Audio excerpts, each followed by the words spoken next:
Come on. Do the thing. Come on. There we go. Set the volume where I want it.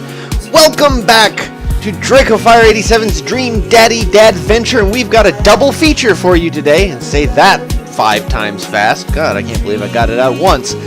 Hey, we're gonna do a double feature. We're gonna finish off 2 more storylines in Dream Daddy. We're gonna do Brian. We're gonna do Damien. When we're done with those, we're gonna go on to Final Fantasy XIV because we are itching to figure out what's going on still in Eorzea. Also, got some great news. Hold on, somebody's asking for the link to the stream, so I should give it to them.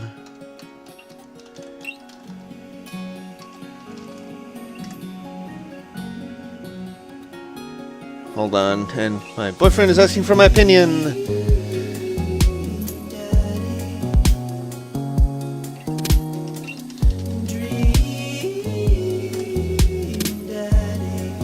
So we are going to do that. We're going to do Dream Daddy. We're going to do some Final Fantasy XIV. Also, I have heard of a new game that we might want to play. So, well, I'll wait until we've got a few more people in here before I start.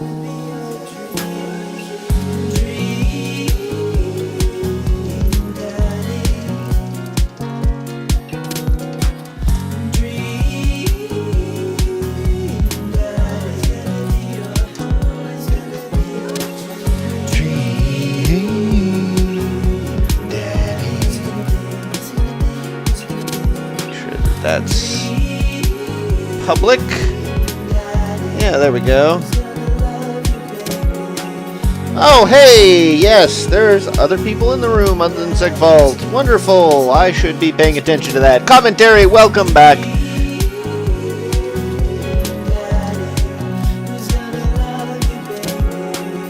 So, we not only are going to do 2 Dream Daddy storylines, we are going to, what are we going to do? We're going to do some Final Fantasy XIV. We're going to get back to Eorzea and the liberation of Alamigo. And we might have a new game to add to the stack. Of course, we've been talking about Pyre and how Pyre is going to be one of the things that we play once we get done with Dream Daddy. There's another game. Does anybody remember? It was very popular back in like the early 2010s, late 2000s.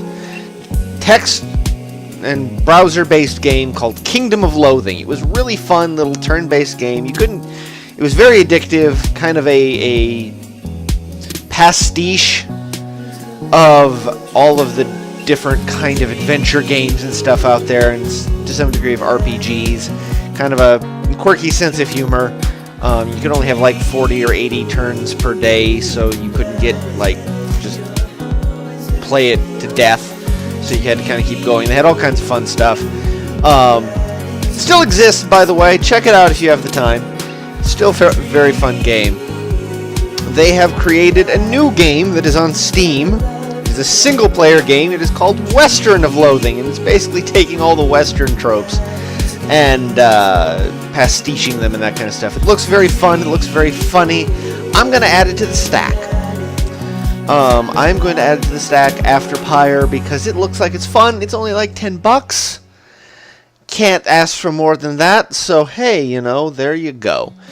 Alright, so we are going to hop back into this. And yes, commentary, I fear you because how the fuck do you even like liver? You're eating liver? Ugh!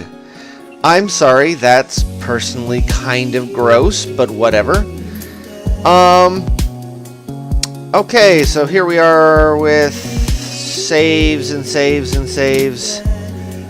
And I think that's a dad book save where we're not going to have to go through too much again, right? That's probably right. Welcome. You've got dads. Alright, so we've got 2 there. We're not going to do that. Alright, we've got the 2 there. And the 2 there. Alright, so Liver sandwich. That sounds even worse, man. I don't know. Like, this isn't gonna be another one of those pineapple on pizza things where I'm the only one who doesn't like liver sandwich, right? Please tell me that that's not gonna be the way that this is. God, I hope not. Anyway. Alright, so now the question is, do we do Damien first or Brian first? And I'm probably gonna do I'm gonna do Brian last. Because he's the one, like, we've all been thirsting over. Well, not all of us, but some of us we've been thirsting over. And I've certainly been thirsting over Brian and the chubby daddy goodness, so we're gonna save that for last. Kind of make that the big wrap-up of the big finale, and anybody else I'll do off-stream.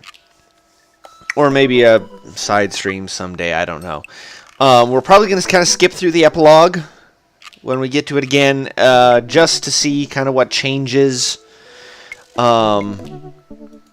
See, if you actually put a meat that didn't sound disgusting in that commentary, I mean, liver sandwich with spinach and Monterey Jack cheese, that sounds great except for the liver. I'd rather have some ham. Anyway, sorry, I don't mean to critique your food choices, just that I don't... anyway, I probably should shut up now. But so yeah, we're going to do Damien, then we're going to do Brian. We're going to kind of zip through the epilogue, and stop and redo stuff only if it's different. And, cool. Does that sound good? Are we good? Are we ready to go? Ready to go. Alright.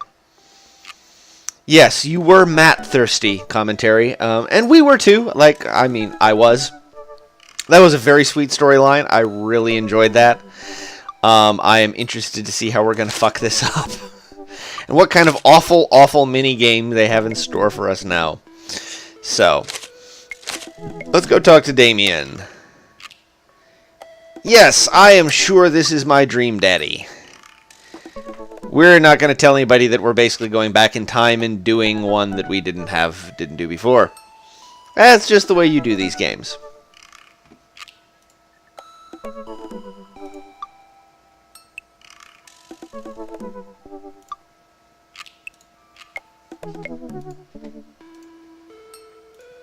How's everybody doing tonight? While this loads, hopefully this will load and not crash. How's everybody doing tonight? Hope you're having a good time. I am so sorry about Monday. I meant to do the stream then. It was... I'm gonna excuse myself and say that it wasn't my fault. Twitch was having an issue. As mentioned, they had mentioned it on their support Twitter page, and people were not being able to get in, but it is connected now, I think. Hello, Game Boy Boy! Welcome! Welcome back. We're going through Damien's route this time. We're finishing up Damien, and then we're going to do Brian, and then we're going to do some Final Fantasy XIV, so I hope you're with us. Dat boy, amen. Alright, here we go. Ever since we had that picnic in the graveyard, Damien and I have been spending a lot of time together. We go on nighttime strolls pretty regularly. I'm checking my audio levels, by the way, to make sure I'm not blowing. Am I blowing out people's ears, by the way? I meant to ask last night, because OBS has added a thing where it turns the volume meter red if I top it out, which apparently I am doing quite a lot. So, am I blowing people's ears out? Does it sound good? Because if it does, then OBS can go screw itself. I'll leave it to you in the chat to tell me if I sound good or not. I'll adjust it otherwise. Anyway, we go on nighttime strolls pretty regularly. He was so impressed with the first letter I wrote him that he insisted that we only communicate by post instead of through Dadbook. I initially protested, but he gave me one of his old signet rings to use as a seal for my letters. And I just couldn't say no. Hanging out with that goth dad again? Please, Amanda, you know his name. And yes. Be honest with me here, Pops. Is he actually a vampire? I remember you inviting him into our household that one time, and I've seen The Lost Boys, and I honestly would have preferred trying to see if he could have walked through the threshold of our home under his own power. Oh, Amanda, you precious child. Yes, Amanda, I have become Damien's familiar. I am compelled under his curse. I'm sorry, sweetie. Ugh. Turn into a bat. I don't think... Ugh. What's the point of being a vampire if you can't turn into a bat? Well, okay. I'm off! Oh, we're always a little off around here. Hold on, gotta respond again to the other half.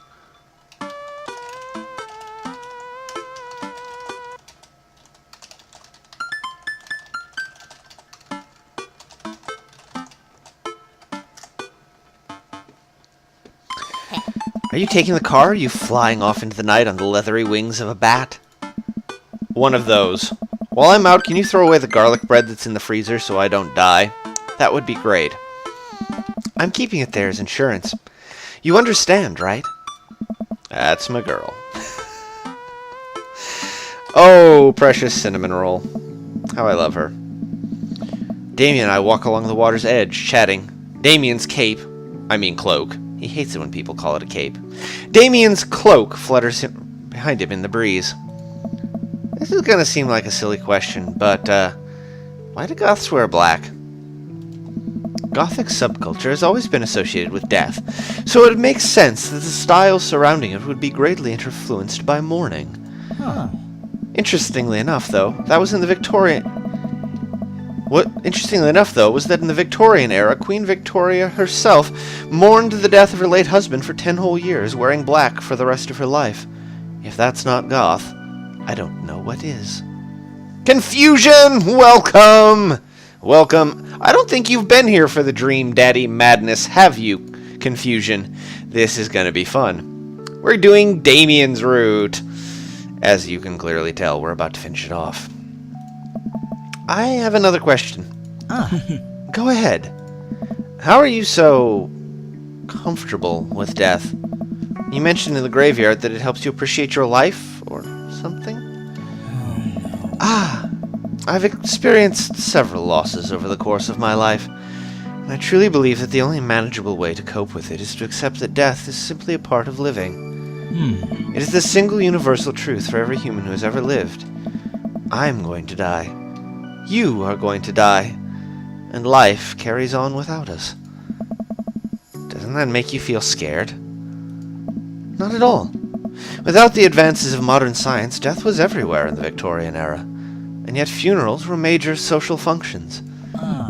Victorians were obsessed with mementos of their loved ones, even going so far as to take elaborately staged photographs with their dead relatives. The minutiae of mourning was so complex that there were set periods of grieving that were deemed acceptable based on who in your life had passed. Travis! Welcome to the Dream Daddy madness! For some inexplicable reason, I almost dabbed. Oh god. Anyway, moving on. Now, we don't have any of that. If you lose someone, you end up feeling lost yourself because we have no modern equivalent of those formalities. We need to allow ourselves time to grieve, to feel that loss fully, but not allow us to consume us. So no, I'm not afraid of death. I believe it is a waste to spend your life dreading the end of it. The time we have here is brief and fleeting and occasionally cruel, but it is at all times precious. To stare death in the face and live despite that, I think, is a noble existence. Let's save the mourning for the dead.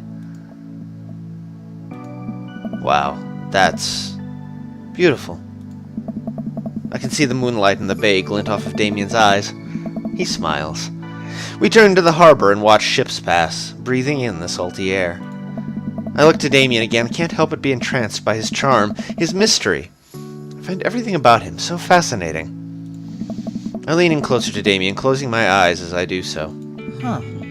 I'm so sorry, I have to take this. If you can hear, there's his cell phone going off. Damien steps away from me to answer his phone.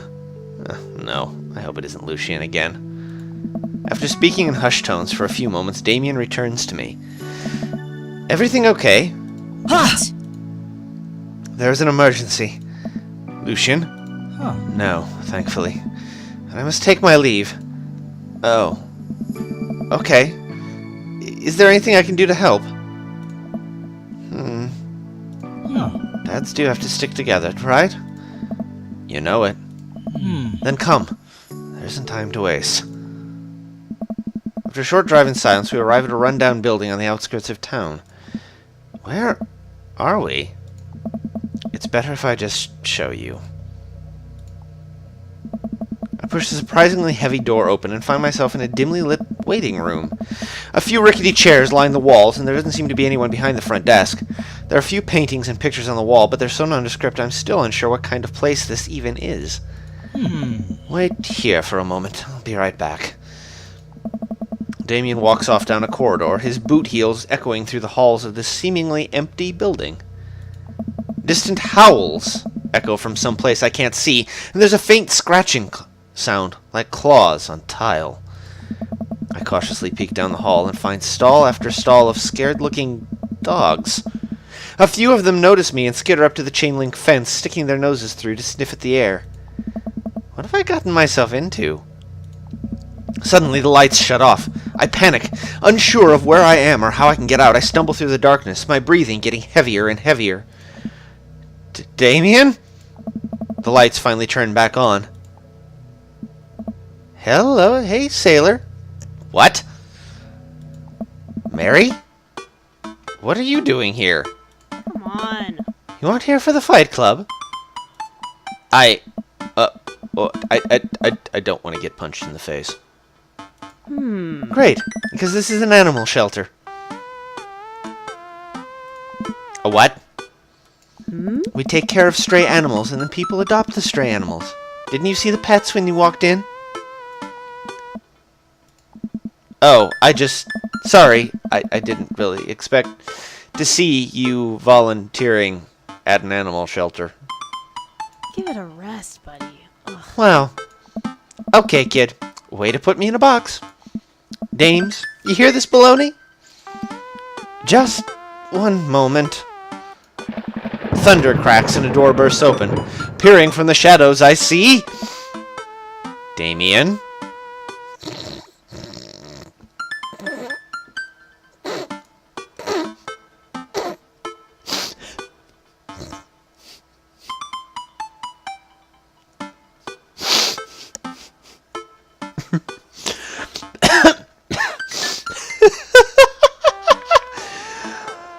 Oh my.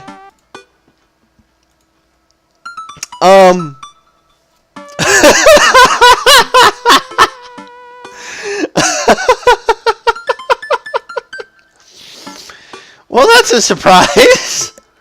What?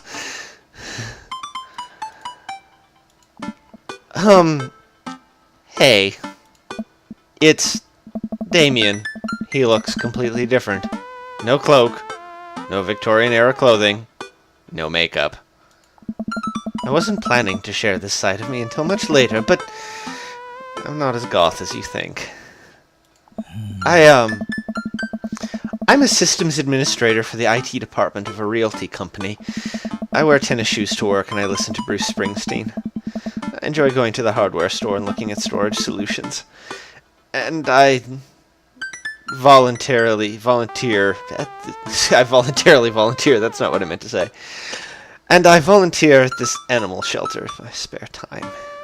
I'm boring. I'm fascinated with Victorian history and the goth lifestyle, that much is true. It's just not all that I am. And I need you to know that. Oh, I hate to kill the moment here, but there's some pressing business that needs attending to. Ha! Oh, right. It's Duchess Cordelia. Again? Who's Duchess Cordelia?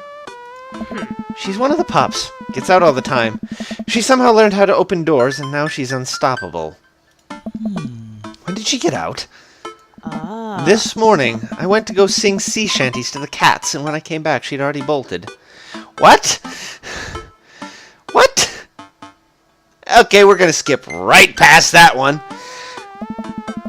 I have to stay here with the pets, so I need you two to go and find her. Of course. Where could she be? Come on. She always ends up running off to the same places. Here, let me draw you a map. Mary starts scribbling on the back of a pet adoption form. She's very smart. Ruthless, even. You need to stay on your toes and get her back by sundown, or else she turns into a werewolf and starts eating people. What? You're a perfect little peach, Padfoot. We just don't want her to be stuck outside when it's cold. Oh. I'll grab some treats and we can hit the road. Damien and I look over the map Mary created for us.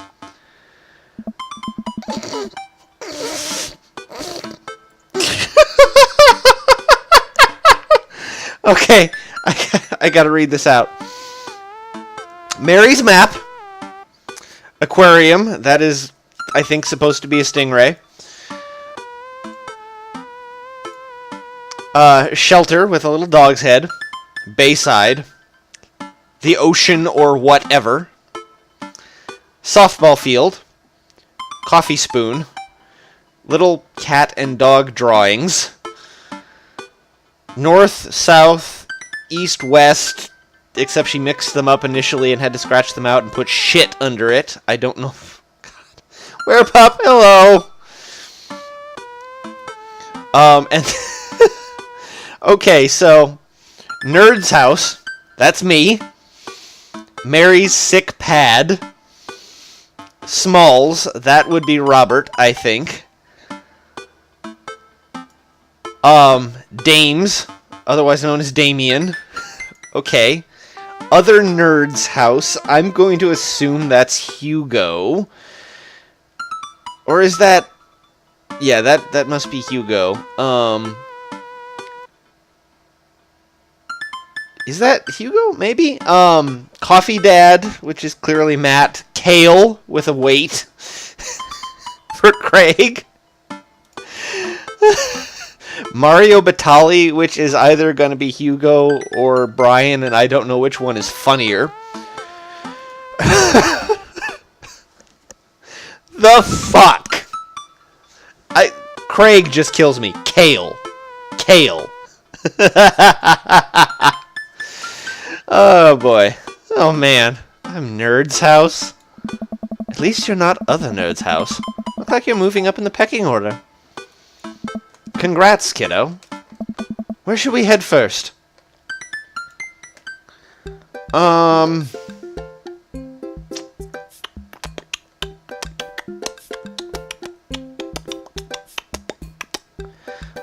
Let's go to the softball field, because that's close-ish, and dogs like softball, right? I don't know, it's a place to run around.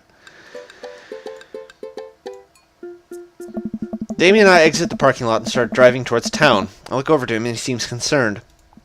Shouldn't be too hard to find the Duchess, right? She's a pretty big pup. Mary wasn't kidding when she said that dog was smart. One time she correctly guessed the winner of the Kentucky Derby. It was a really great year for Bark, Bark, Bark.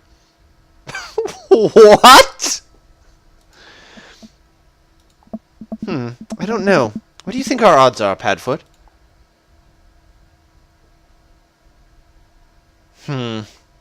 Gotta stay positive. I think we gotta stay positive. My dad once told me, Padfoot, you can't shove raisins up your nose. And that hurt my feelings. I felt discouraged. But I kept a positive attitude, and you know what? I made it happen. Ew. It might have landed me in the ER and forced me to have 10 golden raisins removed from my nasal cavity, but on that day I learned that anything is possible if you have a good attitude and abnormally large nostrils. What? My dad's a dumbass. Young children really are resilient, I suppose. Yes, young children.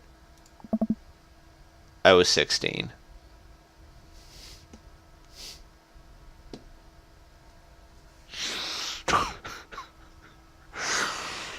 Oh, my dad. I was 16.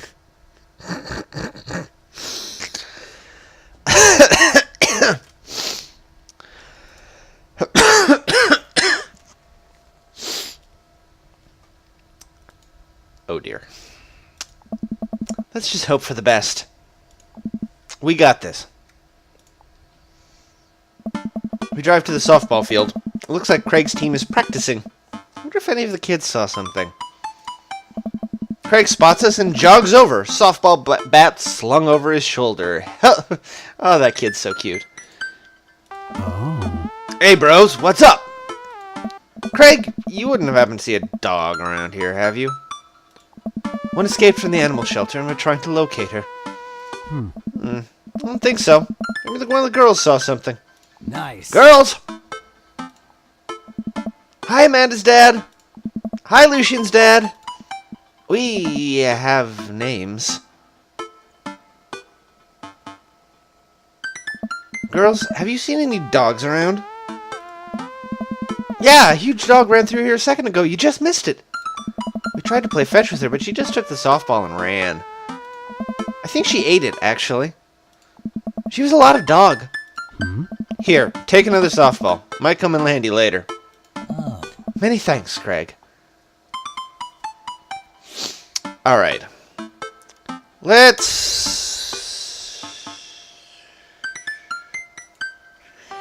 go down to the coffee spoon. Maybe the dog went south. How about that?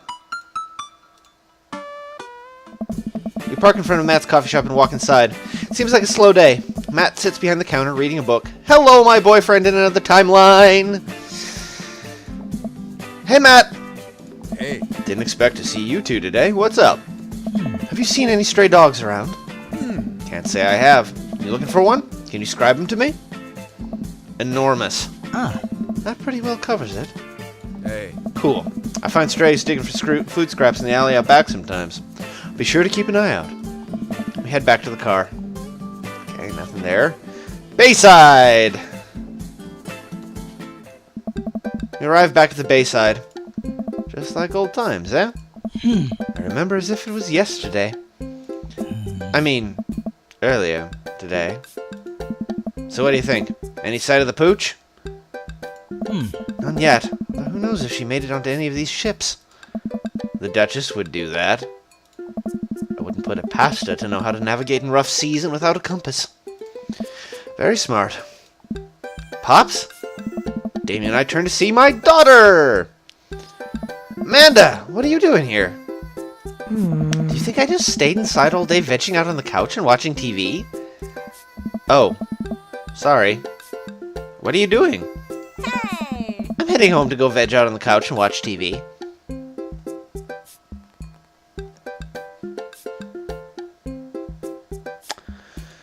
Had to get a burrito first. Young miss, have you seen a dog around here? Oh, you bet! I saw a Pomeranian with a bow around its neck. I saw a big old Doberman named Henry. There was a stroller full of Yorkies, a Greyhound, a Golden Retriever.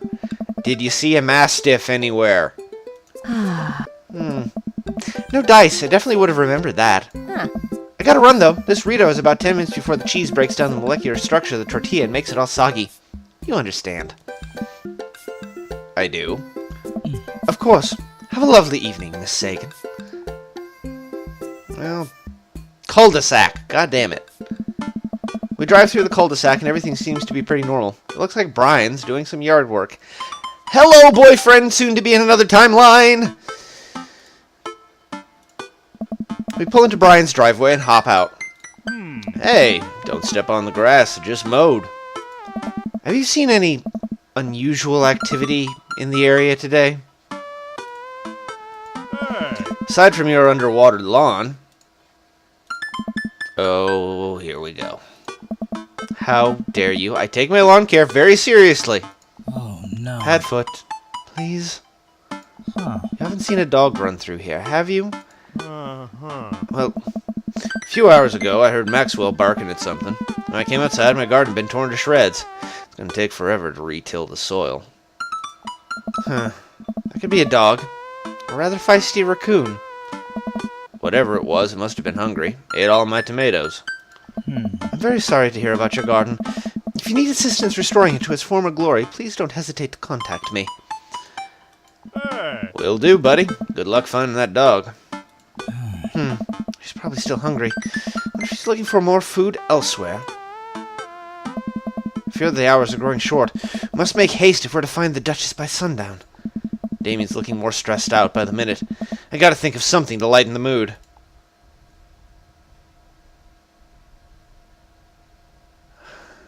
God.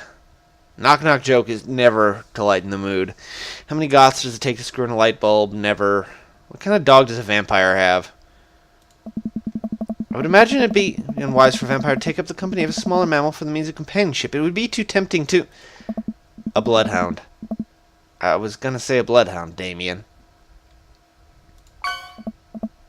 Aww. Let's try that again.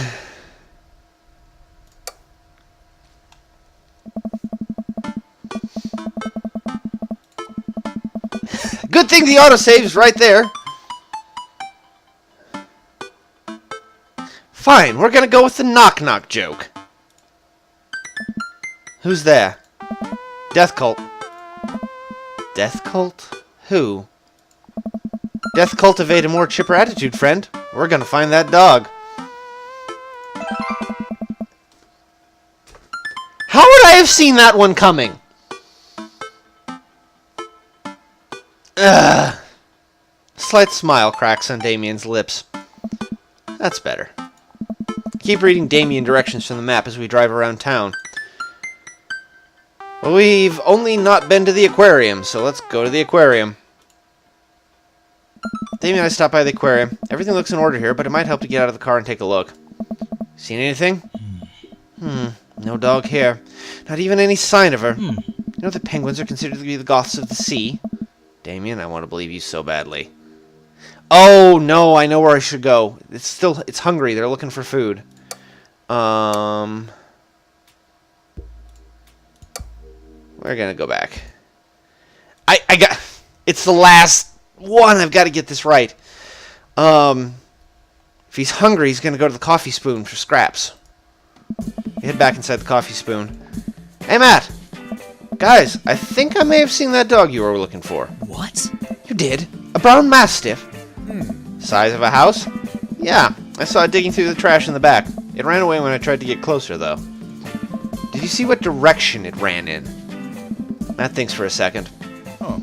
Might have been running east, I think. That pup tore through 3 pans of old banana bread Kennedys. Want to take some for the road, just in case? Sure thing. Matt packages up a slice.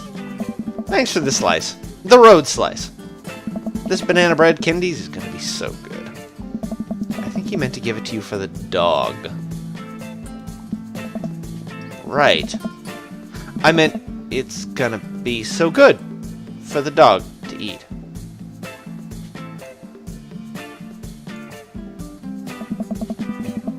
I feel like we're on the right track. You think? Keep this up. We'll find the Duchess in no time. Hey, you like dogs so much, why don't you have any? Lucien is severely allergic. I wouldn't put him through that. But there are still dogs in my life, so for that, I'm grateful. There's about to be one more dog in your life, buddy. Splendid attitude. Let's not waste any more time. Verily. East would either be back in the cul-de-sac or Bayside. Let's go back to the cul-de-sac. Everything cul-de-sac to find everything looking normal, except... Uh-oh. Hugo's front door is wide open. She can open doors. This is classic Duchess Cordelia. A telltale sign. We should approach with caution. Whatever goes down in there, I've got your back. We creep up to the porch and step inside. There, sitting in the center of Hugo's living room like she owns the damn place, is one of the biggest damn dogs I've ever seen. Pupper! Big, drooly pupper. Woof! Probably more like a boof. Well, she hasn't broken anything in here. Yet. Wonderful. All we have to do is get this leash on her before she tries to escape again and get out of here before Hugo comes home. Easy peasy. Duchess, come here. The Duchess eyes Damien warily. As he approaches, she begins to growl. She's on her guard. We'll need another plan. Give her the banana bread Kennedys! Oh my god, so many eggplants! Reach into my pocket and pull out the slice of banana bread Kennedy's Matt gave me. Duchess sniffs the air and hones in on the bread. Come here, girl. Nice and easy. I've got some yummy, homemade, vegan, and possibly gluten-free banana bread if that's what you're into. The Duchess cautiously approaches me and gives the bread a good sniff before gently taking it from my hand and dropping it on the ground, like dogs always do for some reason. She curls up and starts munching on the bread. Success! Da-da-da-da! Damien walks up behind the Duchess and attaches the leash to her collar. She immediately notices and starts whining. It's time to go home now, Duchess. Damien gives a tug on the leash. She won't move. Huh. Duchess, what happened to our rapport? You and I used to be bosom buddies. She still doesn't move. She's huge. There's no way we could even try to lift her. Well, this is a weird situation to be in. I think we're literally trespassing in our friend's house with this large dog. What are you nerds doing? Ernest stands in the doorway with a plate of pizza rolls. Of course he does.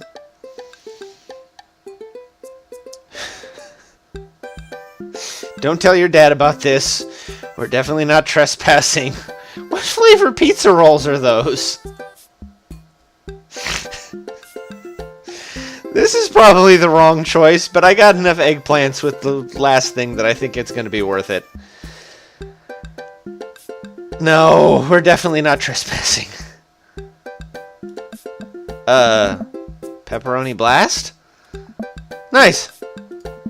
The Duchess notices Ernest and starts pulling against the leash. Why is this dog in my house? It's a long... The Duchess suddenly breaks free from Damien's grip and hurtles towards Ernest. Ah! Ernest and the Duchess fall to the ground. Pizza rolls fly everywhere. This is bad. Ernest, are you okay? ... Ernest feeds the Duchess a pizza roll. Hey, she likes pizza rolls. Aww. Ernest sits up, but the dog keeps licking his face. He's smiling. I don't think we've ever seen Ernest smile. Aww. Oh, hey. Hugo stands at the door, looking like he's at a loss for words. Whoa! Why are you guys... Whose dog is this? It's a long story, but involves a large dog who knows how to open doors. Boof. Oh god, it goes boof! Hugo, may I present to you Duchess Cordelia? How do you do? Barf!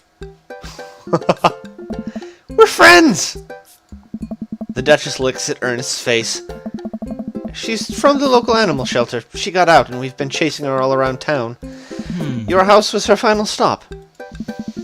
Dad, can we keep her? Ernest, I don't know if we're set up to take care of a... Whoa! Wait. Did you just call me Dad? Come on, please. Look how cute she is. Hugo sighs. I had been talking about adopting a dog for a while. But you have to promise me you'll take care of her. Yeah, give her all the pizza rolls her little heart desires. I suddenly remember what's on the back of this map and pull out a pen out of my pocket. Got the forms ready for you if you're interested. I'll even waive the adoption fee since, you know, we technically broke into your household. Well, alright. It's a deal. Hugo steps onto the porch with us and signs the form while Ernest plays with the Duchess inside. He sure seems to be happy with his new friend. Oh! I know. He called me Dad. Can you believe it? Damien places a hand on Hugo's shoulder. I certainly can. I think this will be really good for Ernest. It should teach him some responsibility. You should probably look into getting better locks on your doors, though. The Duchess is a wily one, but do right by her, and she'll love you too forever. Thank you. Aww. And long story short, the Duchess now lives in a happy home, and neither of us were charged for breaking and entering. So all in all, I think it was a fine day's work. Nice work. You too? Padfoot, you could be a valuable asset to our team of volunteers, you know. If you ever feel like petting some puppies, hit me up. Mary, I always feel like petting puppies. Good to know. Well, I'll catch you fellas later. Mary starts to leave.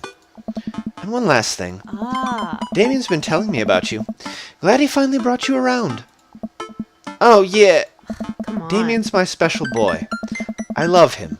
We go way back, and I got a vested interest in his health, success, and well-being. If you ever hurt him, Mary, you can fill in the blanks. I gulp. Yes, ma'am. Mary leaves me alone with Damien. So, about the whole goth thing. I, completely understand if you aren't interested in me anymore. Oh no! Cinnamon roll! What? Am I missing something here? I'm not a cool goth prince. I'm boring. I own 5 pairs of tennis shoes. I wear dumb glasses. Don't you care? He looks so nervous. Damien, you really think I only like you because of all the goth stuff? That's all cool. But the best thing about you is how passionate you are about the things you love. History, art, Victorian fashion, dogs, storage solutions. It doesn't matter what it is. You care. And that's awesome. And also the glasses are very cute. You don't think I'm boring at all? If you're boring, then I don't know what that makes me. I spend too much time online shopping for flashlights. I get excited to mow my lawn on Saturdays. I get cranky about commercials being too loud. I've even been thinking about making my own peanut butter. Then maybe we can be boring together. It would never be boring if it was with you. Damien suddenly closes the gap between us and pulls me into a hug. He buries his face in my shoulder. His hair smells like lavender and rosemary. So scared he wouldn't like me. Quite the opposite.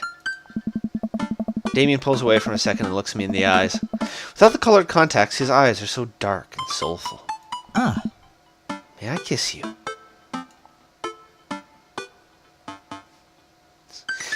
Does a bat have wings? I believe I have my answer then. He smiles slightly and leans in, giving me a gentle kiss. Damien pulls away and gives me an intense look. Do you want to help me take care of the puppies? Yes!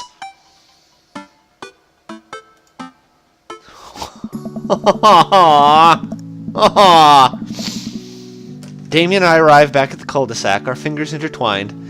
Like a proper gentleman, he walks me to my doorstep. This was lovely. Thank you for understanding. Thank you for everything. I'm very happy I can be myself around you. I'm glad. But I have one request. What's that? Can we keep sending each other letters? But of course. Damien kisses me one last time before turning around and heading home.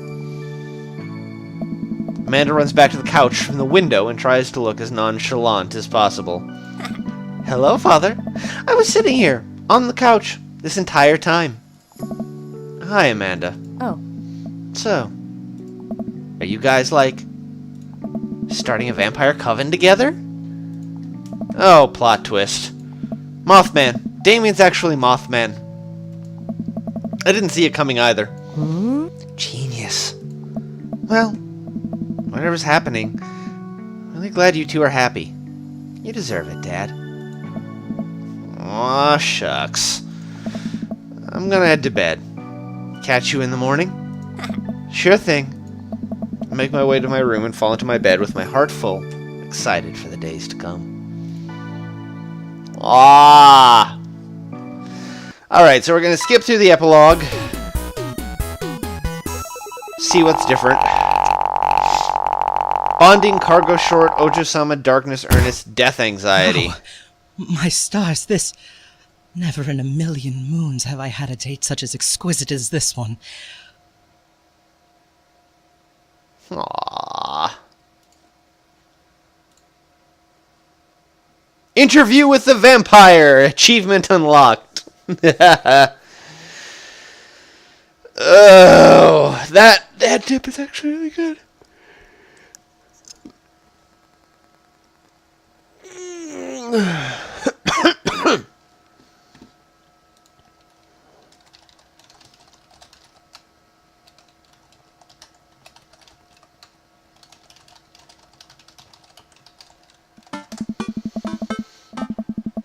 Phew, I think everything's finally set up. Amanda should be here any minute now.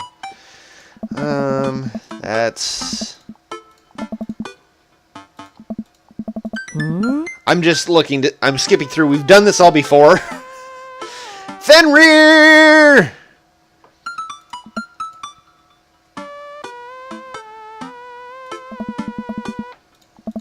Ugh. Ugh. Let's see here.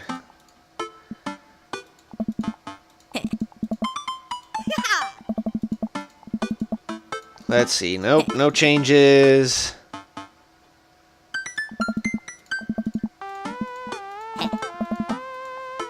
Alright, so there's everybody. Oh, so this time around, Damien is in his non-goth outfit. That's good to know. Okay, that's a change.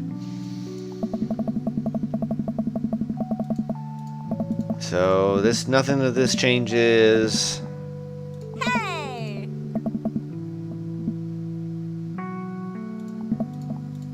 Mac and cheese bar, ice cream cake.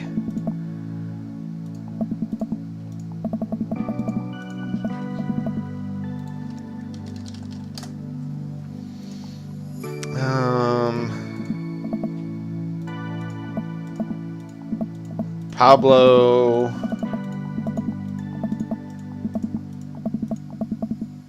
Mary, who's having a lively conversation with Amanda. Nice, that's different. We have real fluffy Samoyed right now. His name's Harold. Loves belly rubs. He always tries to lick your face if you get too close. Mrs. Christensen, thank you so much for telling me in great detail about every single dog currently at the animal shelter. Please, tell me about the Afghan with 3 legs again. Sure. Quadro, we call him. It's one of those ironic nicknames. You know, if you're really interested, I could probably steal one for you. Really? Nah, but I could get you in to meet all of them. We could always use extra hands around the shelter. Hey. If those extra hands also happen to steal a dog, I'm glad you two are able to bond over cute dogs. It really warms my heart.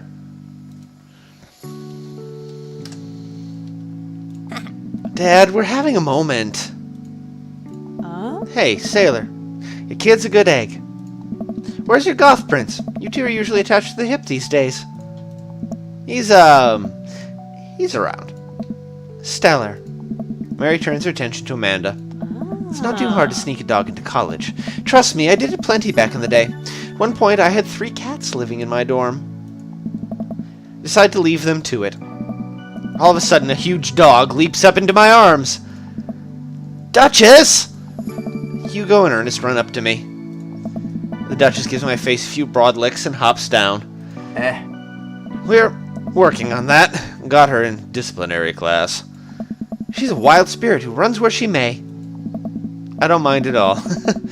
Looks like the 3 of you are getting along nicely. She's a valuable addition to the clan. If I hold up my homework in front of her, she'll eat it. Cool. We'll deal with that later. Duchess Cordelia spots a squirrel and darts across the yard. Ernest follows her, laughing.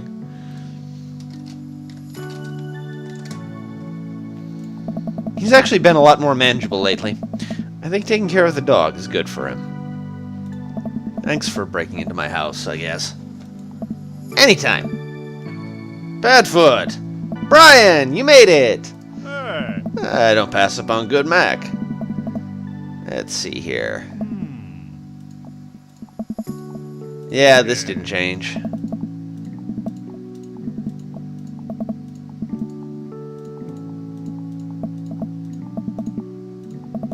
Yep. Craig. Hey! Nope, doesn't change. No, they ate too much ice cream cake still. Hey! Joseph's still an asshole.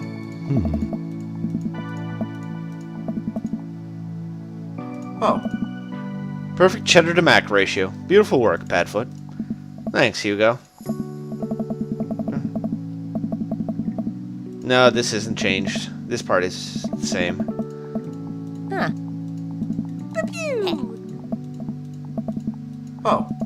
Yeah, that's the same. Oh. Robert. Doesn't change. Matt, who we didn't get last time because we were dating him. Let me know when Amanda leaves for college. I'll have a fresh batch of banana bread Kennedys ready for her. Thank you. I know she'll love that. Have you gotten that oregano smell out of your upholstery yet? Oh god, they reference it. Still working on it. Hey, Amanda's dad. I turned to spot Lucian walking up to me. Yes, Lucian? Hinkle! Thanks for inviting me to your party. Anytime, bud. I know we had a rocky start, but I'm glad to know you. Hope you know how much your dad cares about you. Yeah. My dad's had a rough couple of years, and I know that it must not have been easy to raise me alone. He's kind of a weird guy, but I love him a lot. It seems like you make him happy. So, you're cool in my book. Thank you, Lucian. That means a lot to me, and that is so very sweet. Sure. And let me know if you want me to give you a stick and poke sometimes. Also, I'm sorry about the oregano thing. Thanks for coming by, Lucian.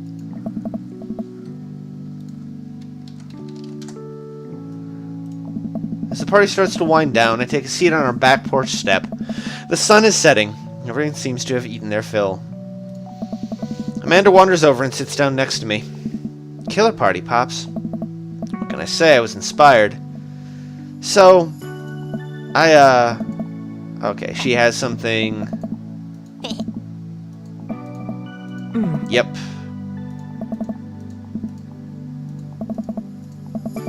There we go. I'm crying. Emotional vulnerability. Very sweet daughter. Framed picture.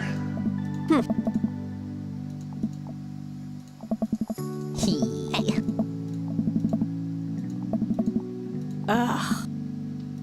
She's gonna break stuff. Huh.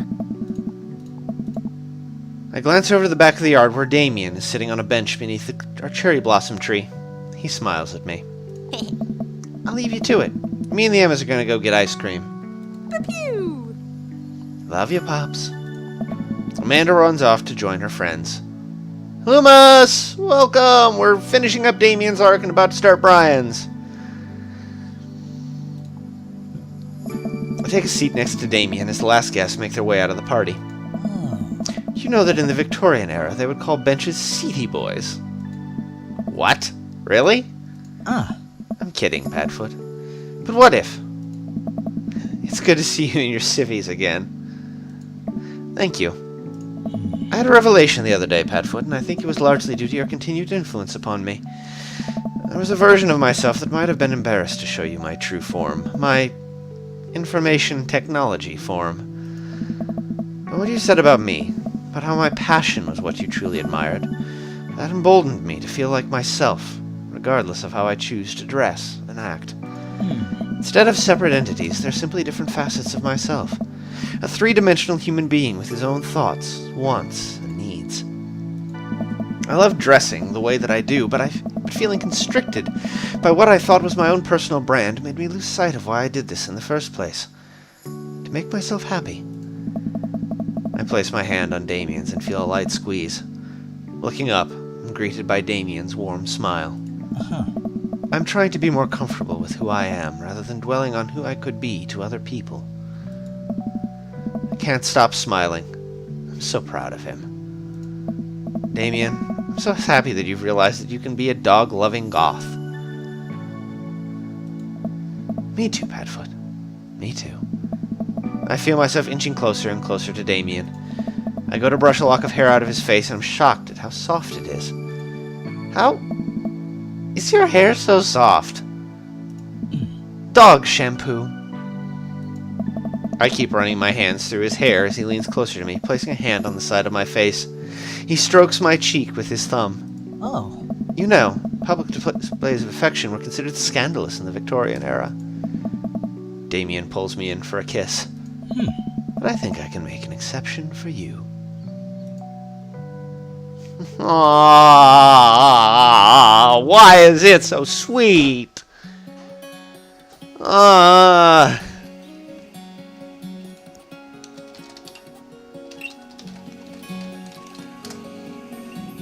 is it so sweet?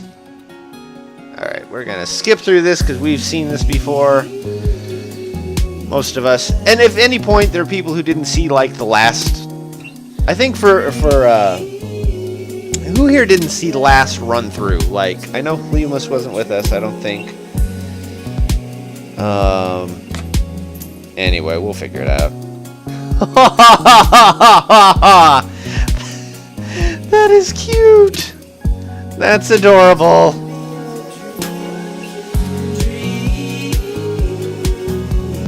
Okay, Sigfold. Then we'll, with Brian's run-through, we'll do the whole party, and we'll do Amanda's stuff, too. Because you haven't seen it, and it's really sweet, and it's not fair to skip it, so...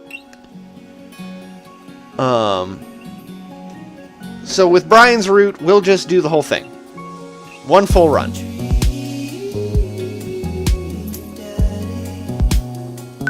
So, we did that.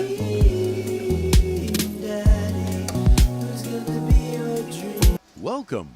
You've got dads.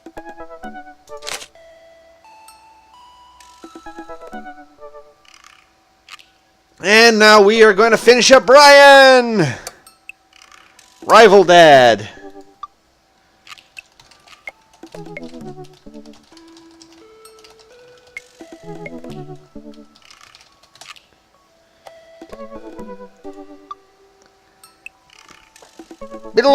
Beetalot, I can't remember how to pronounce your name, I'm sorry.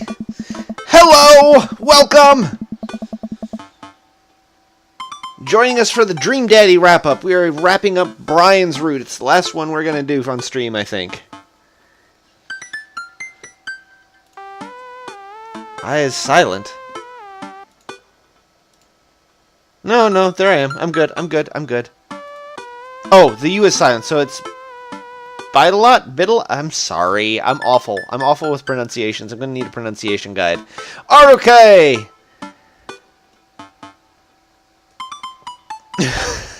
Bid a lot. Okay, bid a lot. Got you. Thank you. I am so sorry. It's the curse of... You bid... Okay, that makes sense. Alright. Hunter! Also welcome! Woot! Folks, lots of folks. I spend the day lounging around the house in my bathrobe and slippers, committed to enjoying my day off as a testament to dad laziness around the world. Travis, be nice. Third coffee of the day and doing my second word jumble in pen. Man, this is the life. Hey, this one spells door. Eh? You're still taking me to the fair later, right? There's a fair. Ugh. Dad, it's literally around the corner from us. It's not ringing a bell. I came home yesterday with cotton candy. Nope, nothing. I gave you a teddy bear that I won, specifically stating when and where I got it.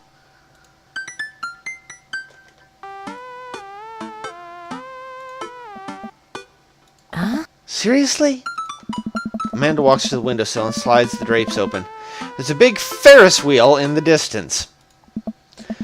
Oh, right! That one. I thought you meant another carnival. You're coming with me tonight, right? Gosh, honey, I don't know. I got all this... I look down at the mug of coffee and word jumble in my hands. Pressing business I need to attend to. Amanda points to my word jumble. Park, dog, clock, cereal. I knew that. I totally knew that. The secret word that they all spell out is pool. Hey, you're pretty good at this. Now you don't have an excuse. You're coming with me. Amanda pushes me into my bedroom and forces me to change out of my bathrobe. Wear something nice. I want some arm candy tonight. Got it.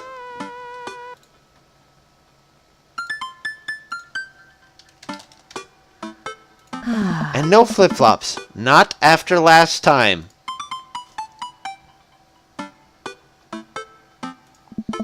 We don't talk about last time. I mean, he is talking about that he's on his day off. They just never specify what he does. Amanda and I step outside and follow the faint sound of carnival music. So, what's the first thing you're going to do at the fair? Eat greasy food, like deep fry everything and put it in my mouth. I don't care if it isn't tasty to start. I believe the deep frying process can transmute any non-tasty thing into a tasty thing. Please don't throw up this time. I know my limits. You said that last time. I was still calibrating. I'm dialed in now.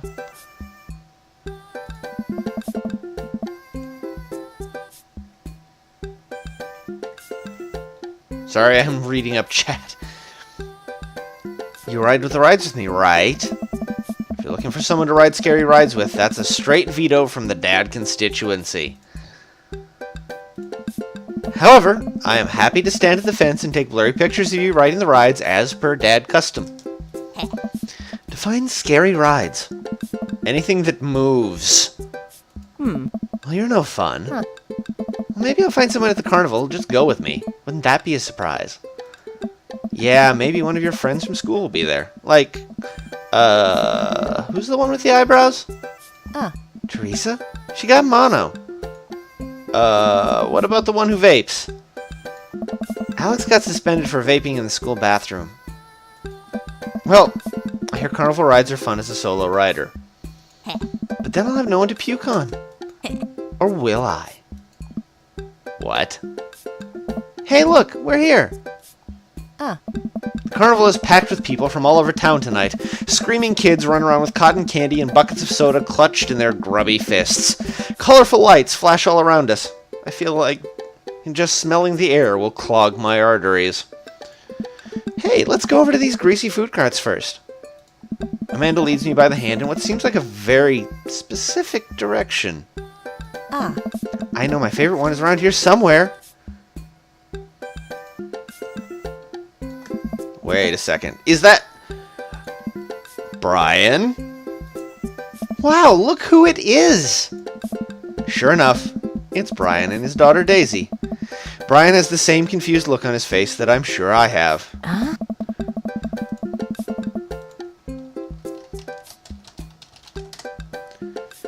What a coincidence that we all happen to be here at the same time in the same exact place.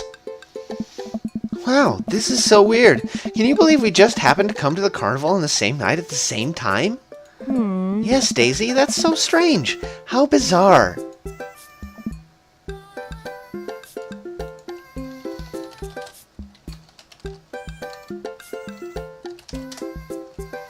Brian? Padfoot? I can feel my competitive fire burning inside me again. Last we met, Brian had made a fool of me by besting me at fishing, and then out-humbling me in front of my very own daughter. I still want that pole saw. There's plenty of midway games here. Hey! Okay, how about we hang out as a team and explore the carnival together? Yes, Amanda, that sounds like an amazing idea. Let's all go and do stuff. Together. Why do I feel like I'm being railroaded by my children?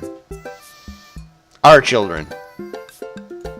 Amanda and I follow Brian and Daisy as they lead us towards some rides. I can't believe Brian's here. Dad, you need to relax. Daisy and I have been spending a lot of time together. She helps me with my algebra homework, and I've been corrupting her young soul with rock and roll music.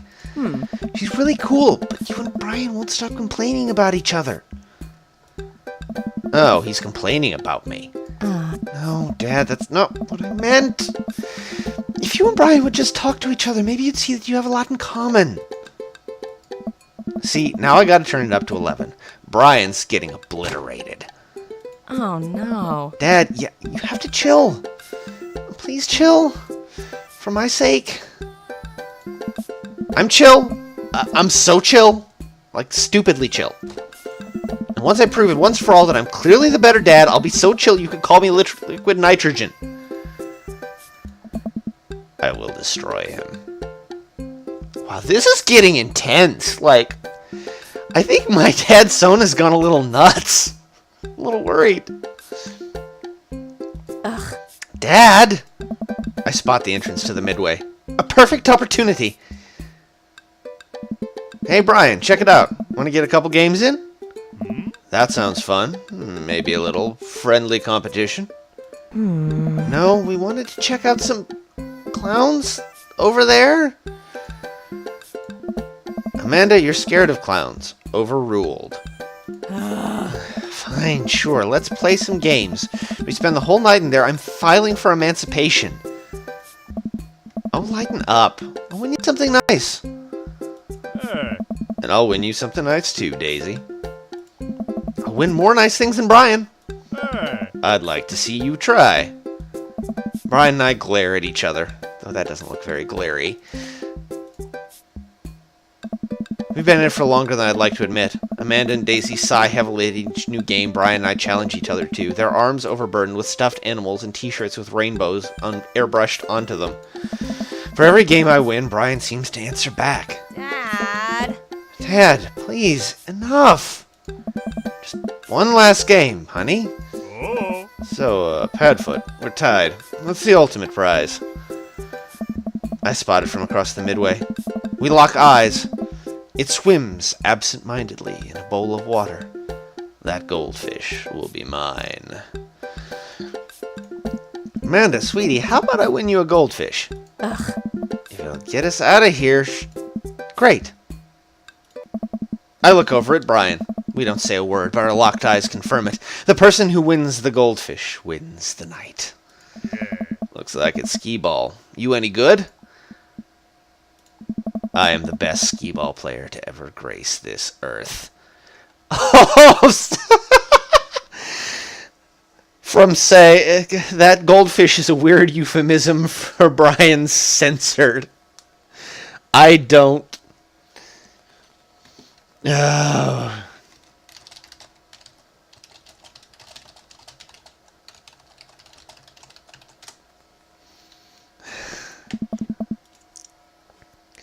Think you can handle me? Still willing to put up your weed whacker? Only if you're willing to part with that pole saw. Lawn grooming equipment goes to the skee-ball champ. We share an earnest shake. Yes, we can say dick, Travis.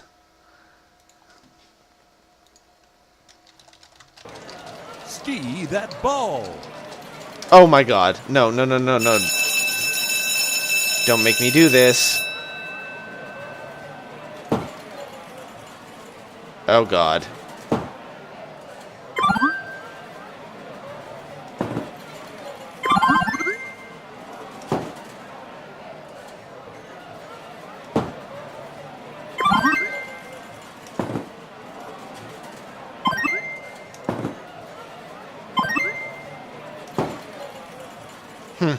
Not so bad.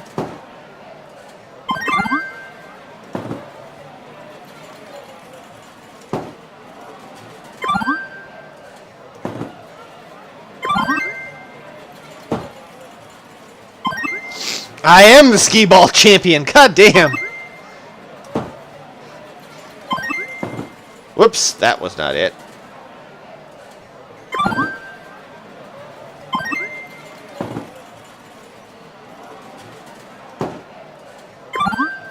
I actually love skee-ball in real life. Yes, and censored was funnier. Yeah, because I don't actually have to throw them. The bell sounds and lights flash. It feels like things are moving in slow motion.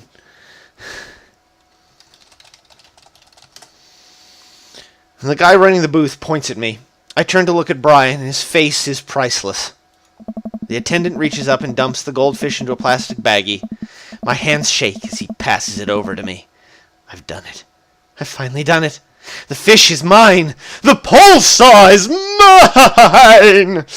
I feel like that's important to put it that way.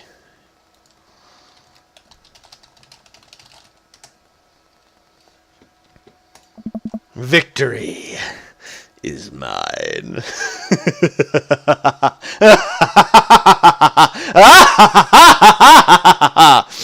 I don't get to do that very often. I have bested Brian. Oh. You won, fair and square. I hold the goldfish above my head, brandishing it aloft for the world to see.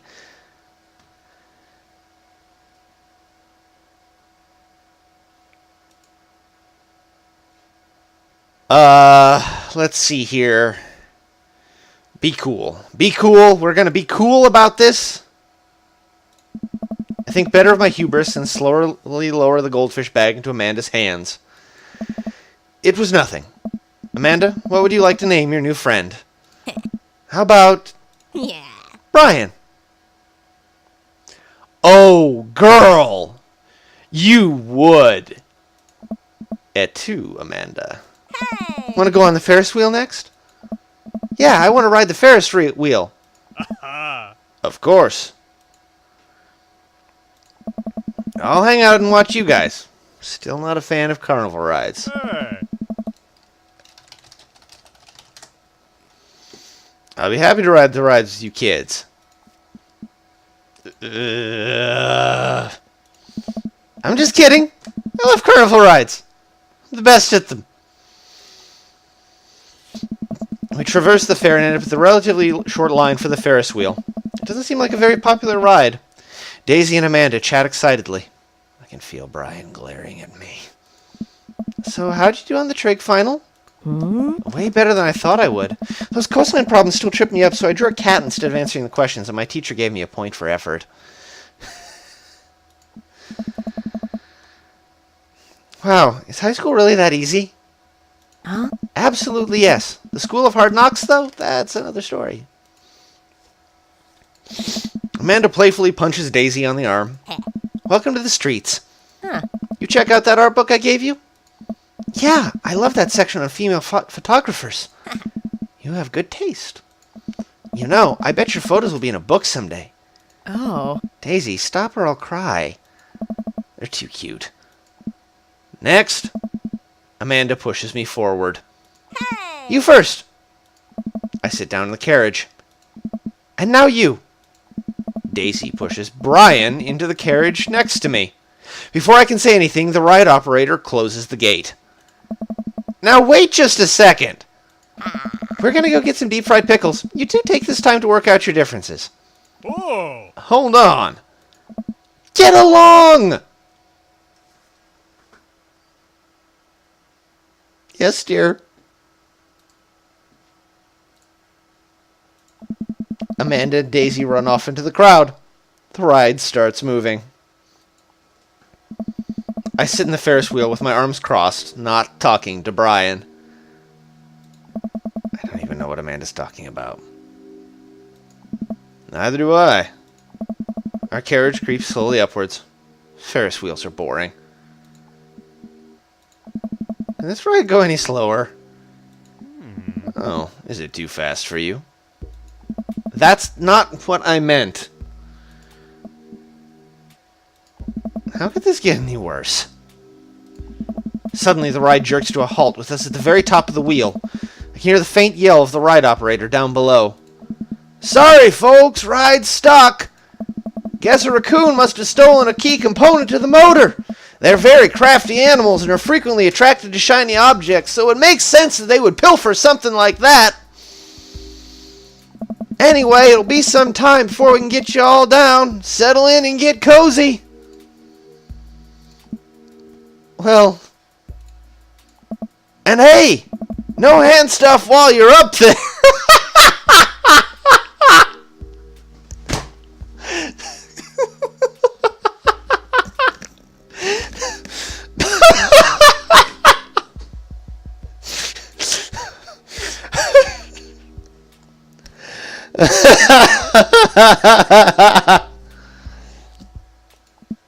Well, that... And no mouth stuff either!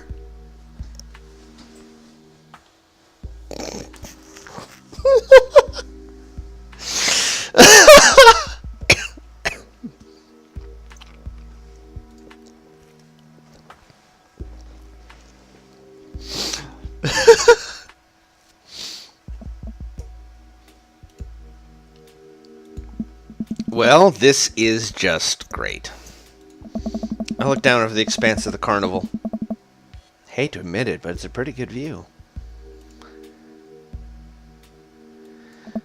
I spot someone down the food cart melting cheese onto a pile of steaming steak and peppers. Oh man, I'm so hungry. Why didn't we get funnel cake first? My stomach rumbles. Oh, I know that sound. Brian reaches into his cargo shorts and pulls out some fruit leather, offering it to me. Cherry or mango? I don't want your stupid fruit leather! Oh. Brian opens one and starts eating it. Oh. Fine. My stomach growls again. God damn it, why didn't I take the fruit leather? We sit in silence as a crowd begins to form under us. A group of carnival workers attempt to restart the engine. I suddenly remember that I have a tiny book of word jumbles and a golf pencil in my pocket. Pull them out and start working on a fresh page, determined not to look at Brian. Hey, I always bring a puzzle book with me, too. Brian pulls out a small book of crossword puzzles and a pen. Are you kidding me? I throw my book of word jumbles off the side of the Ferris wheel in a fit of rage. Whoa. I bet we can find it when we get off this thing. Here, you can do my crosswords. Brian holds his book and pen out to me with a smile. Absolutely not. Yeah, I mean, oh no, I'm goddamn being a dick right now. Why do you hate me so much?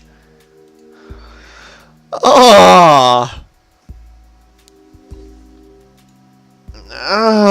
Oh God. That hurts. Oh, oof. Ow. That hurts. I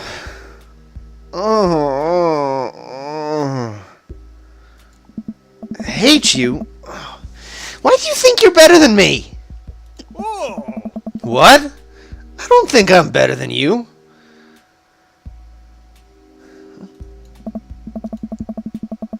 Hello, Newtillin. Welcome? Hi? Whoa. Oh shit, whatever that was I missed. I missed it, I accidentally clicked. Yes? Hello, folks. Lots of folks. Welcome. Hi. A likely story. All you do is brag about your smart kid and your landscaping and your stupid weed whacker. I'm sick of it. Whoa. All you do is one-up me every chance you get. The only thing I wouldn't win is a one-upping other people competition, because you would win that, because that's what you do. I don't know about that. I don't do it on purpose. Hello, folks. Lots of folks. Folks, Portuguese?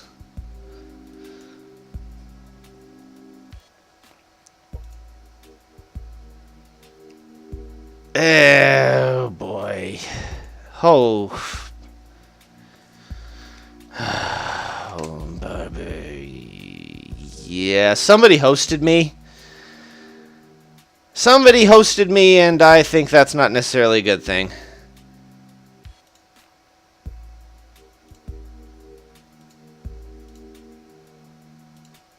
Yep.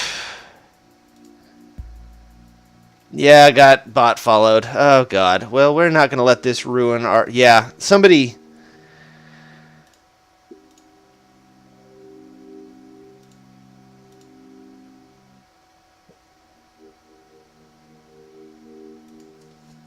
I don't know what's going on. Somebody hosted. Yep. Somebody hosted me. For a whole lot of viewers. Yep, from J Definition. Well, that's good to know.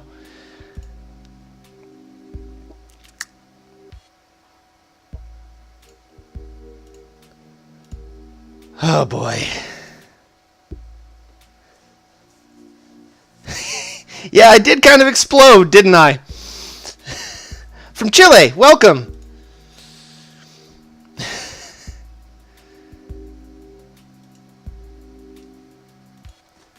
This is interesting. Well, we're gonna keep going here.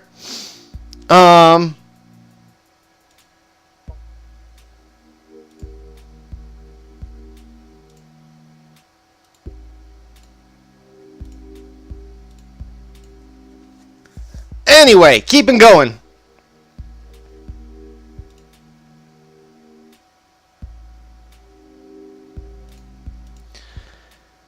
Oh, gotta deal with this real fast. Shit.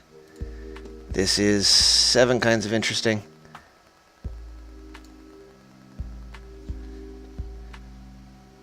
Alright. I don't do it on purpose. Oh, God.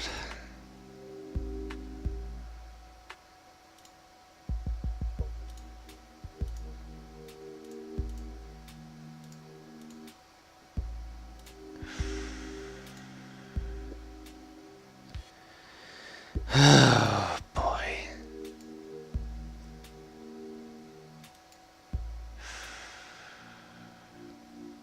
Yeah, just gotta play. Yeah, this is very active now. Alright.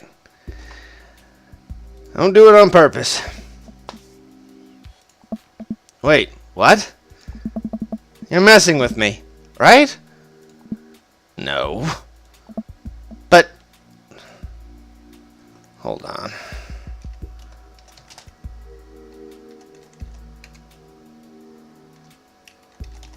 Let's see. Shit.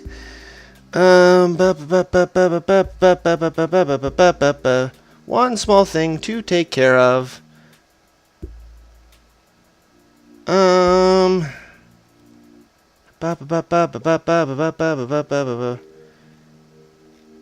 Oh, there we go. Now I see where you are.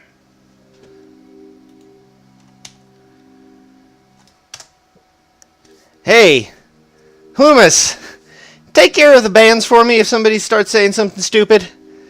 Appreciate it.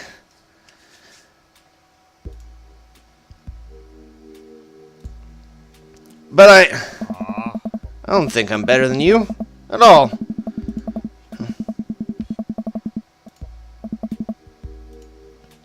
Oh, you and your daughter are amazing. I thought we were competing just for fun at first, but the more I started doing it, the more it felt like you must hate me. And the more we did it, the more I wanted to impress you. There were more times when I did to beat you, Padfoot, but all I really wanted was for you to like me. Oh. My God. I feel like such an ass.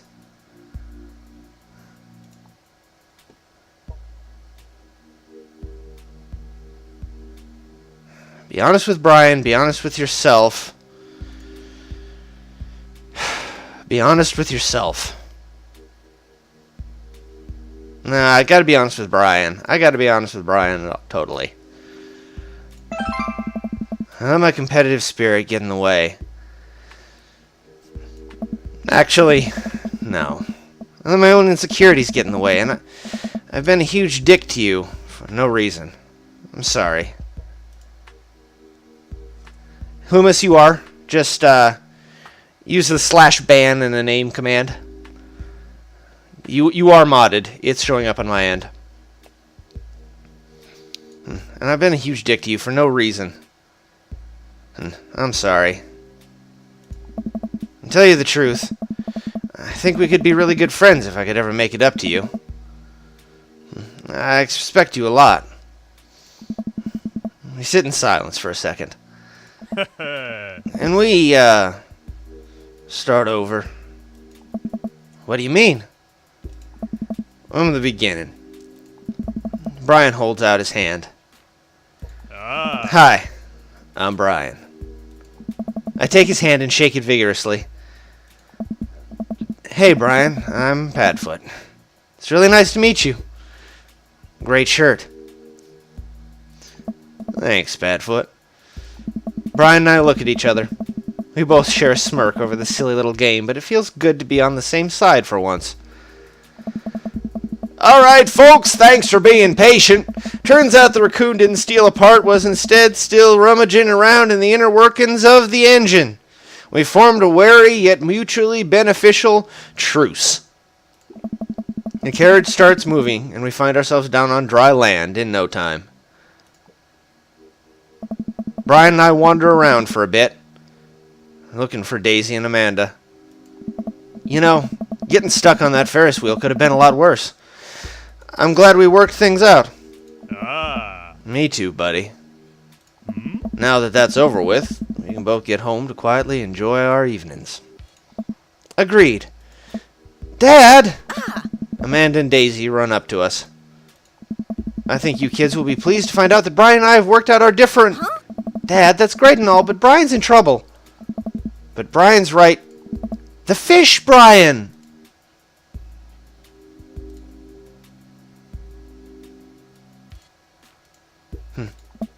What? What? Daisy and I got on the log flume, and when we were going down the hill, Brian just flew right out of the log, and now he's hanging from some pipe on the ride. We have to save him. But Brian's the fish! Brian, the fish!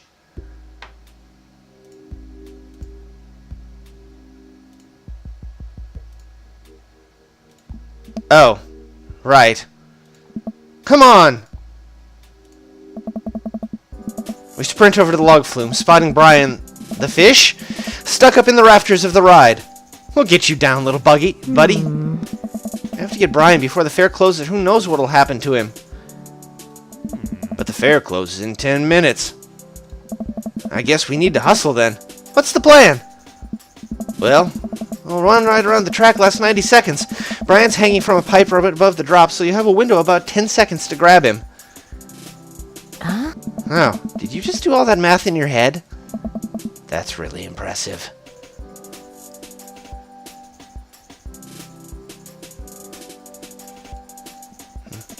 I just counted. It's not that impressive. I'm so proud of you, honey. Okay. That rafter's pretty high up. How are we gonna reach him? We all think for a second. Whoa! I've got it.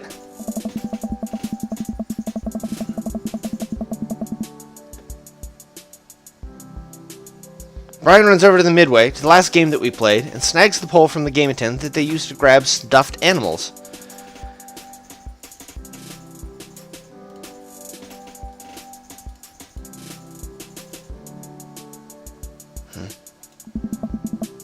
I think this will do the trick. Actually, I can make this...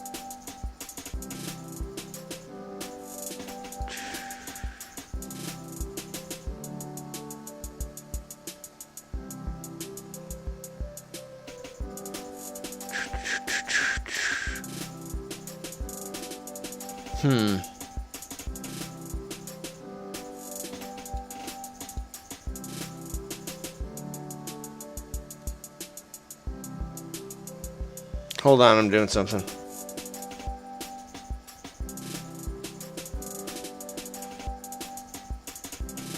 I can't do that.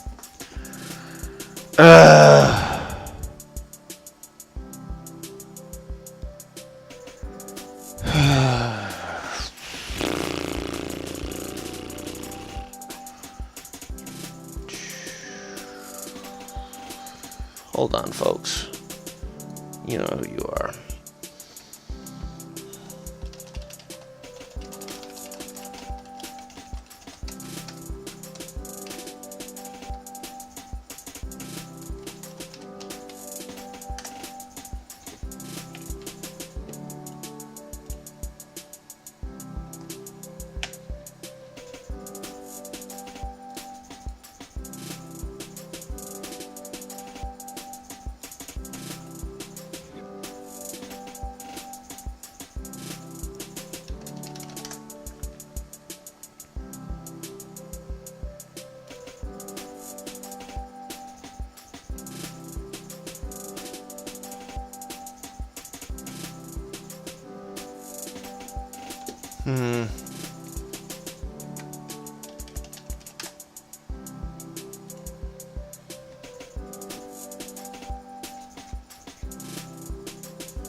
Nothing I can do about it.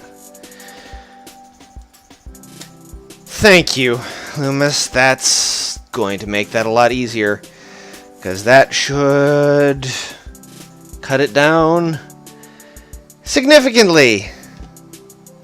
Except for the fact that I can't have subscribers. That's going to be a problem.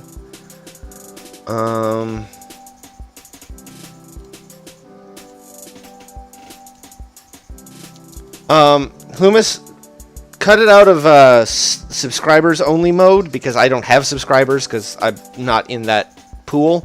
But I've switched it to 1 day followers only. So everybody in here should follow me that isn't like being shunted from another channel. Should fall under that. And then anybody who doesn't, well, that's just tough. So folks like Seg and them should be able to post and okay, yeah, we're good. We're gonna keep going. Yeah, this can be work. And fun fact, you can't tell somebody not to host you. That's really fun. Usually it's good. Usually it's good if somebody hosts you, but I don't know if that was so good. Anyway.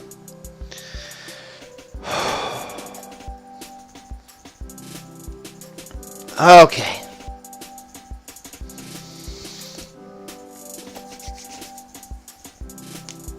Where were we? Amanda pressed 2 ticket stubs into my hand. Here, these are our last 2 tickets. Brian's fate is in your hands now.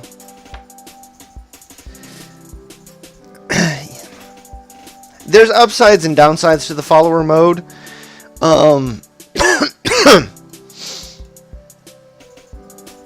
I'm probably going to, at least for a little while, for the next couple of streams, keep it in like 10-minute follower mode or something like that.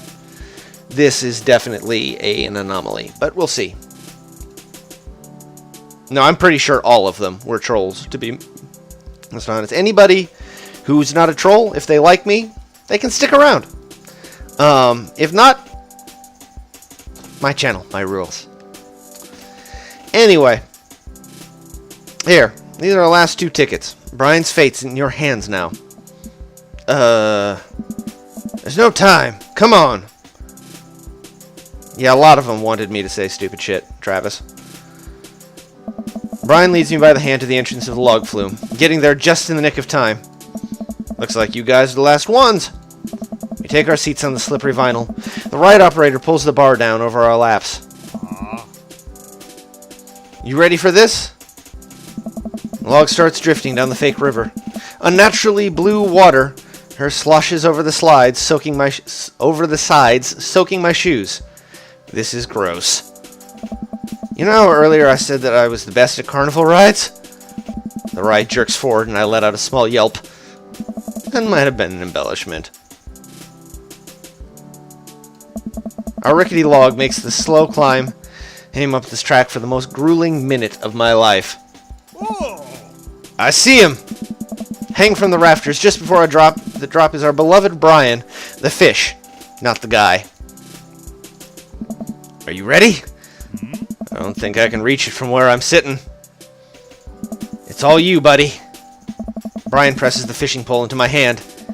Oh god, I don't know if I can do this. Ah. Hey, I believe in you. I gulp. I can do this.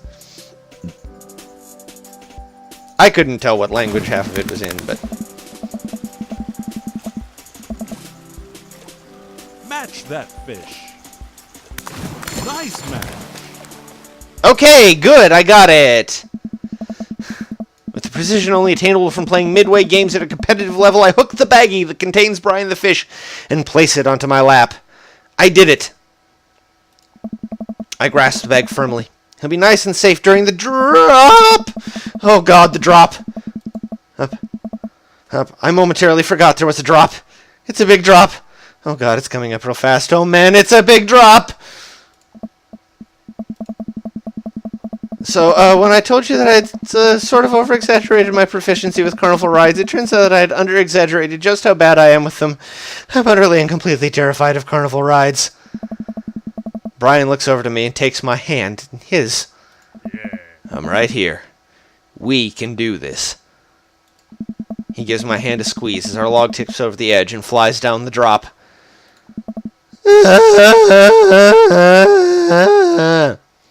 I figure that's the good kind of. Anyway.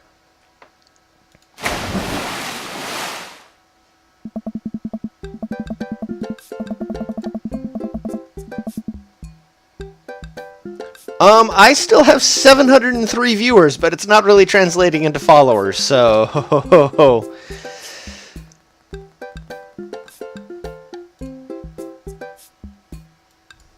I mean, I'm hosted on the channel, and maybe they're entertaining themselves. I don't know. If they're having fun, they can follow and stick around and not be assholes, and they won't get banned.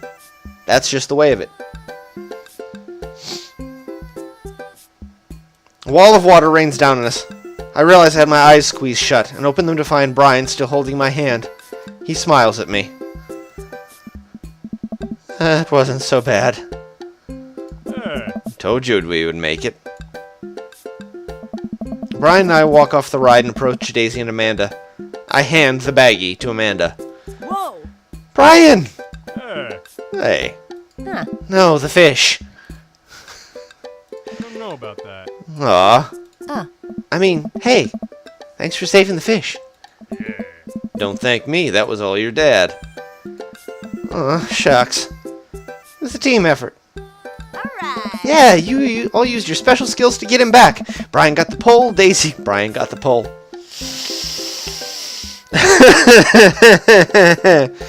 Oh dear. Brian got the pole, Daisy did the math, and you got the fish. I didn't get to do anything cool. Well, honey, I'm sure you... Hey, what were you guys doing up there? That was totally dangerous. Amanda steps in front of all of us and plants her feet. Huh? Listen, dude, it might have been totally dangerous, but I'll have you know that we triumphed over more than just your silly rules today. We overcame adversity through teamwork and friendship and love. We banded together to achieve a common goal, and here we stand, stronger than the sum of our parts, and for you to... I actually don't care. The fair's closing. Just get out of here. The ride operator wanders off. Hey. You really are a sparkling conversationalist. We join the crowd of fairgoers slowly ambling back to the parking lot. You kids want to stick around for the fireworks? Do we have to? I have never seen a child less enthusiastic about fireworks. Yeah, can we just go home? I've been hauling all these prizes around for hours, and my back is killing me. You kids run on ahead. We'll catch up with you later tonight. Amanda and Daisy skip along. We'll probably find them later curled up on my couch and watching long-haul paranormal ice road ghost truckers. Night commentary. Have a good night. And oh my god, Fenrir. Brian and I sit down on a bench a little further away from the rest of the crowd, who've all gathered to catch the fireworks. Whoa. Hell of a day, huh? You can say that again. Ah. Hell of a day, huh? ... This is the one time I will let you out-dad me. Hey. I'll take it. I breathe in the cool night air as the first firework launches and explodes in the sky over the fair. I'm glad we talked about all that stuff. Me too. It's good to have a friend like you, Brian. The fireworks launch into full swing, bursting around us in a rainbow of reds, greens, blues, and whites. There's one more thing I have to admit, though. Okay. What's that? I don't know anything about fishing.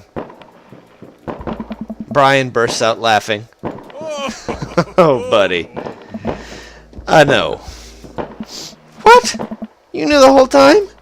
Yeah. I mean, you weren't exactly subtle about it. I can feel myself blushing. He laughs again. It's okay. It was cute. If you're interested, maybe I could teach you sometime. That's what friends do, right? Ha! The laughter dies down. We watch the fireworks a little longer. I can tell he wants to say something, but he's having trouble getting it out. You know, it's kind of funny. Oh, quiet, Loomis. I give him... they've got to have distinct accents, and there's too many guys, okay?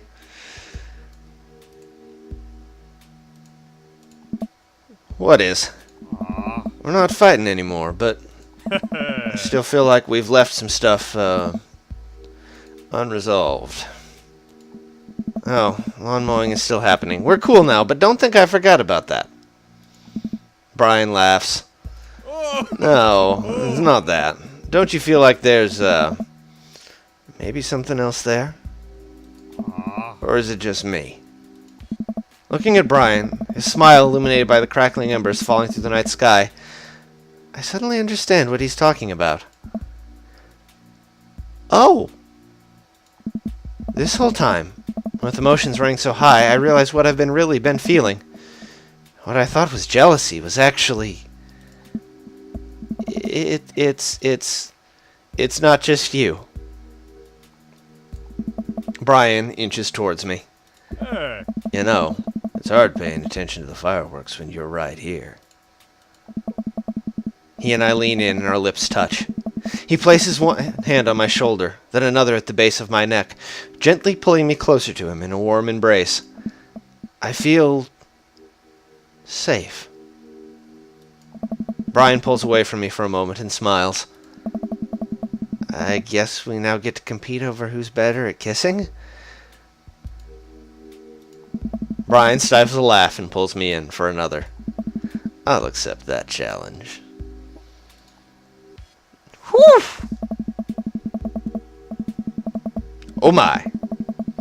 Sure enough, when I get home, Amanda and Daisy are passed out on the sofa, surrounded by giant stuffed animals. Amanda's snoring drowns out the paranormal ice road truckers still playing on TV. I turn everything off and throw a couple of blankets over the kids before heading to bed myself. And now we get the epilogue.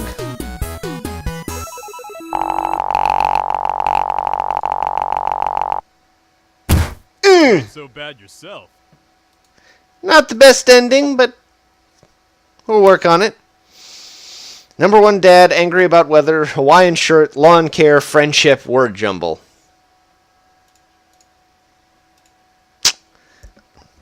Soft boy, achievement unlocked. Alright. Oh. Whew.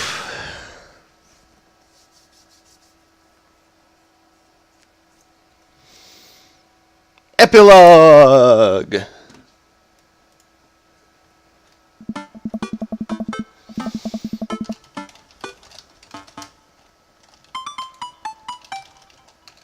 Sorry, explaining something.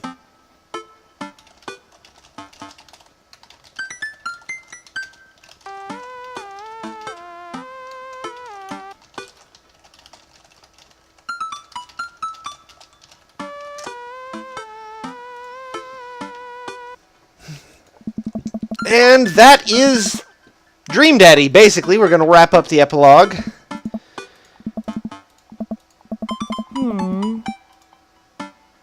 Sorry, sweetie, it's the feds. I still love that answer.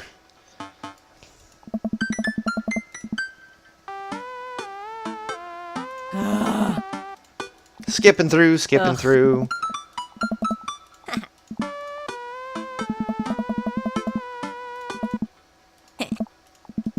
Hey.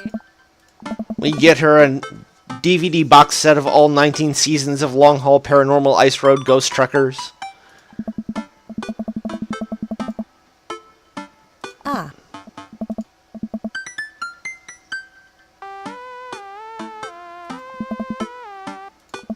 We make our daughter happy. Huh. If you want to see me go through the ending in like full detail, there's a VOD. I hate to say it, but there's a VOD.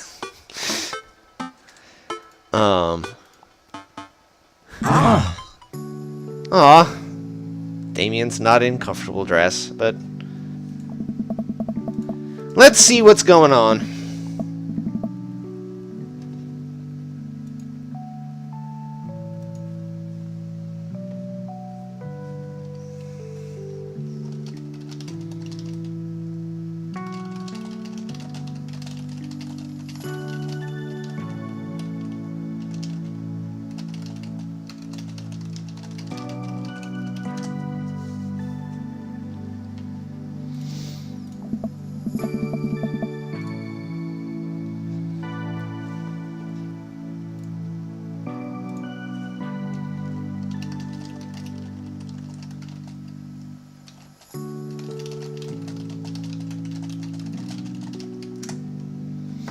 Yeah, everyone would come to support you. Yes. And it's a nice day with a mac and cheese bar, ice cream cake with crunchies in the middle.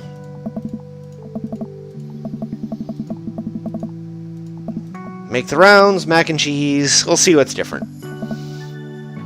There's Pablo. Once more selling his shirts. Craig is being a bro. His kids are nice. I will have to do Craig's route, and I might do it on stream some weekend because his kids are cute. His kids are cute, okay? His kids are fucking adorable. Are you fucking kidding me?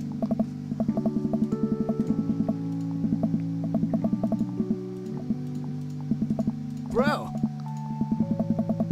Joseph's still a douchebag.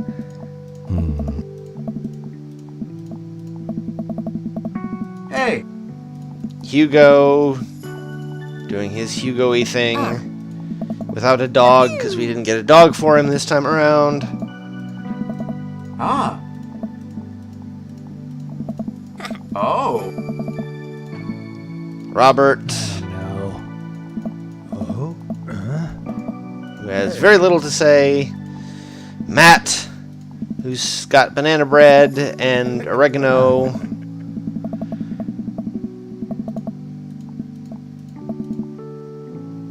Once again, Lucien just...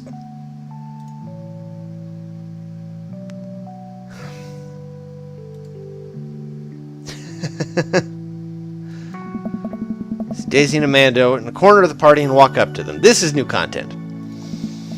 I swear if you two are playing another parent trap.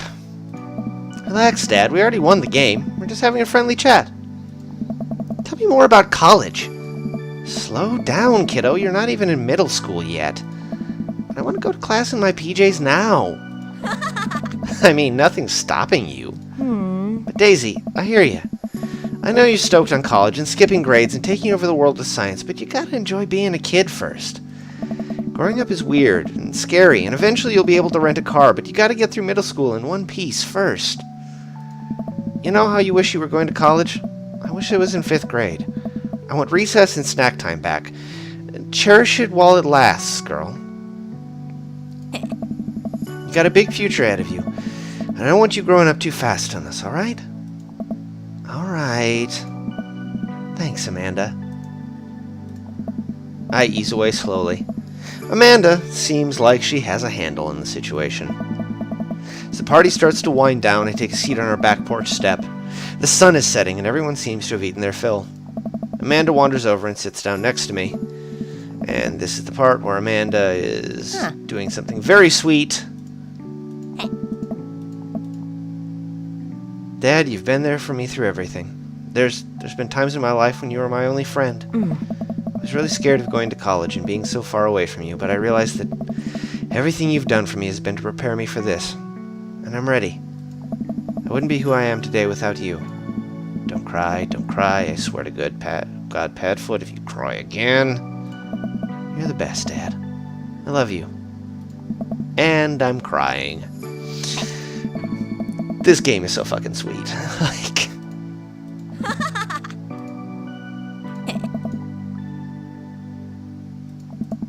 Nice, sweet picture. I wish they'd actually, like, found a way to do the picture, but I understand.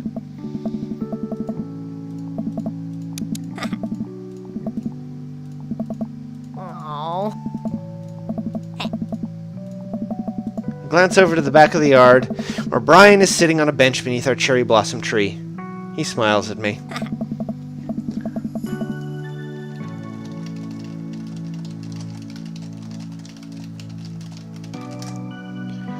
Me and the Emmas are gonna go get ice cream.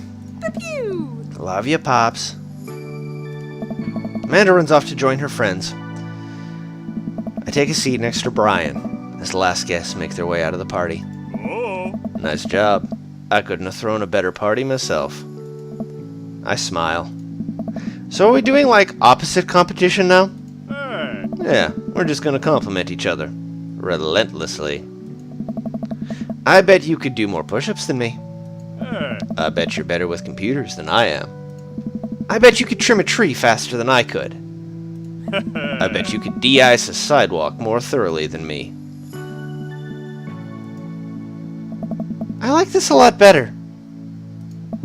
Brian blushes. I nestle myself into the soft space between Brian's shoulder and chest. That is a heavenly place. Oh my god, that is heaven. Oh my god. No matter how many times he washes that shirt, I bet he'll never get the smell of campfire out of it. Not that I mind. Oh my god, he's soft and he smells like campfire smoke. Oh my god. Got a long summer coming. Interested in some more fishing trips with me, Daisy, and Amanda? As long as you'll save me again if I fall into the water. I'd be happy to. Gotta sneak in as much father-daughter time as possible before Amanda heads out. Also, be careful. She's probably going to try to steal your dog and take him with her to college. I also get the feeling Daisy might try to stow away in her suitcase. So watch out for that. The sunset casts a pink glow over everything, and a quiet calm seems to descend upon my backyard. It reminds me of the lake. I'm glad we're not rivals anymore. Me too. Although I don't think I've ever been more productive than I was when I was trying to one-up you. Maybe a little friendly competition is what we both needed. I sigh and nuzzle against Brian a little harder. Oh god, yes I would. I am the cuddle champion. Hey. We'll see about that.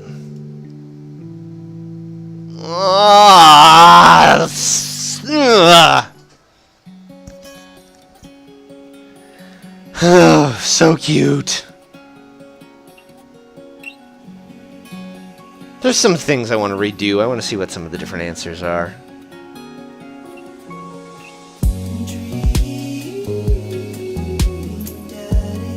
Yes, thirsty ass bear chaser.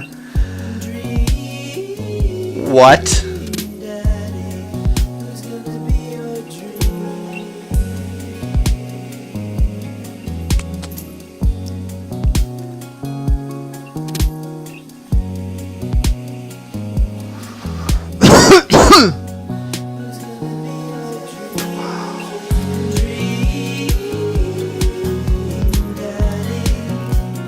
Sorry, where was I?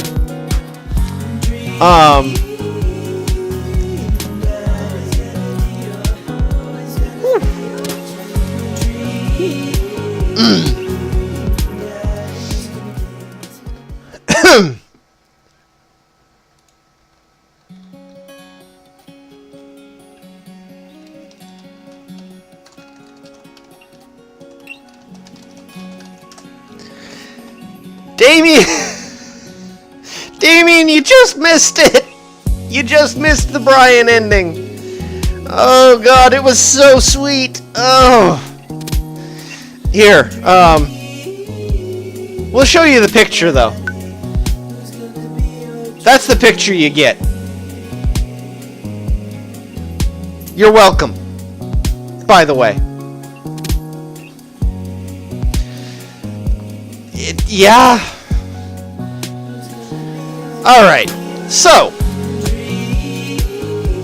Dream Daddy! That has been Dream Daddy. We have had fun with that, haven't we?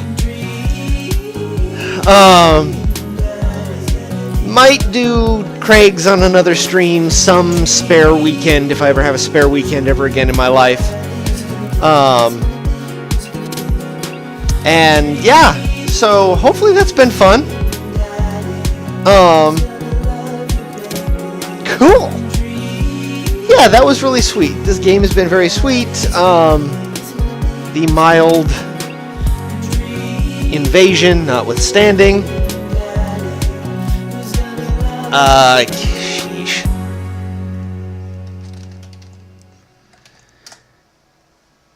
Oh, somebody. Yes. So what we're gonna do is we're gonna take like, Damien, damn it! I know I'm behind. I know, goddammit, Damien. I know I'm behind in Final Fantasy XIV, but we've been dream daddying, and so all right. Have a good night, Fen. Hope you enjoyed it. Oh, that's cool. As you finish their storylines, they light up in the thing. That's cool. All right. So I'm gonna take a quick 5-minute break to let my voice rest. Maybe not even 5 minutes, just a couple minutes. Damien, there's a story there, and it's actually not a pleasant one. You might notice that I may have 506 some odd viewers and exactly about 10 people chatting. There's a reason for that. I'm currently being hosted, apparently, by a very interesting channel in Chile. Shut up, Segfault. To let my voice rest. Yes. Anyway, a very interesting channel in Chile where, hopefully the excellent people from Chile that I know exist will follow and continue to watch. Some of them were unfortunately being very, very, very, very rude once they were put into Google Translate, and some of it I didn't need to use Google Translate to know it was rude. So, it's a trade-off. Hunter, it was no, Game Boy Boy, Segfault is not Sonata. They are very different people. For which I think we are all occasionally deeply grateful. They seem to have similarly dirty minds, though.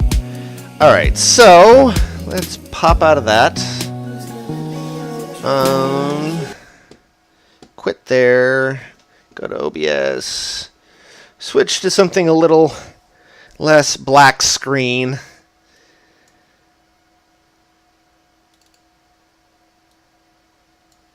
Chilean by the way, Hunter is being a troll in that case. He's not being a troll, but yes, he is being ridiculous.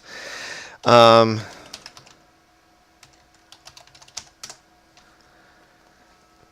get this going.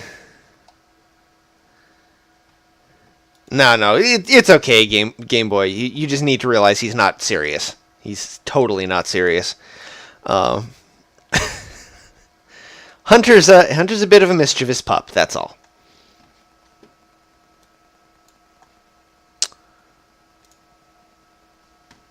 Hey! God damn it, where pup count's still up. There we go, and it's being overridden. Yeah, you're fine, Game Boy. Don't worry about it.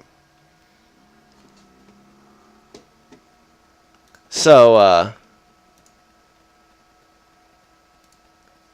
I appreciate any viewer from that host that does eventually stick with it. Welcome them all. Until that point, I'm not gonna worry about it. Alright. Can anybody tell which class I've been leveling? It might be that I'm leveling Red Mage. I was doing some dungeon runs with Fenrir and Pocket in the crew. And did some grinding in the Palace of the Dead.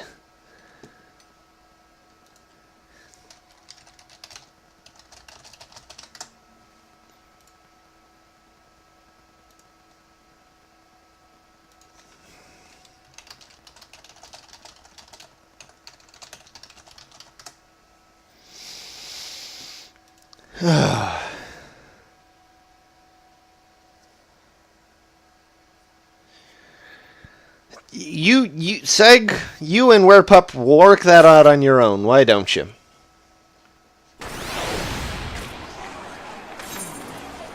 Alright, so, oh boy, there's stuff going on. Come on, let me get control of my game, please. Thank you. Oh boy. Quarry Mill is always so busy.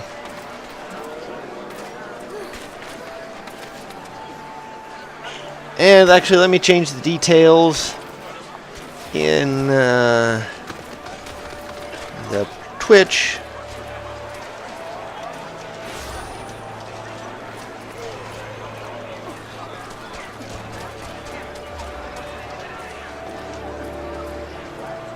Have that be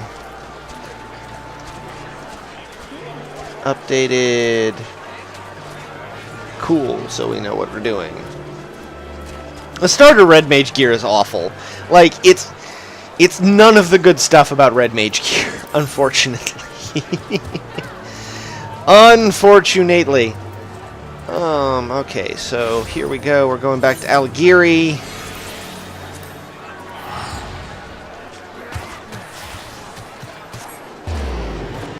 Also,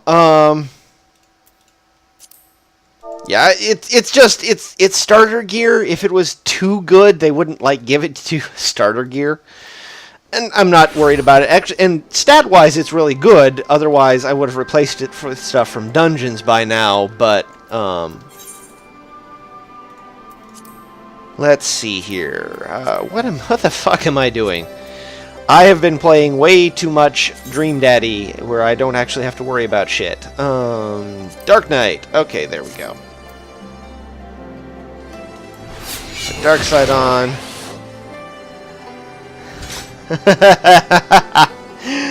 Oh, but it doesn't go for the count if it's not me. But I don't think. You gotta keep your own separate GDI Werepup counts. So yeah, Dream Daddy Final Fantasy Edition. I mean, does Raban count as a Dream Daddy? I mean, he's kind of aggressive, but he does have a kid. You never know. And we're going to go back up. Where are we going through? Oh, that's right. We're going up through here.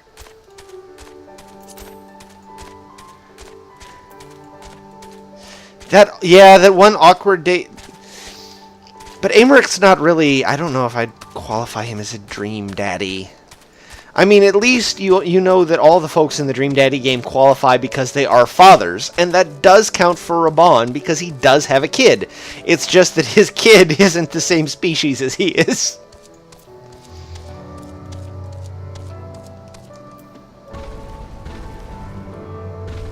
Raban's taken, though? Who took Raban? Who's he? Does he have a wife? Raban has a wife?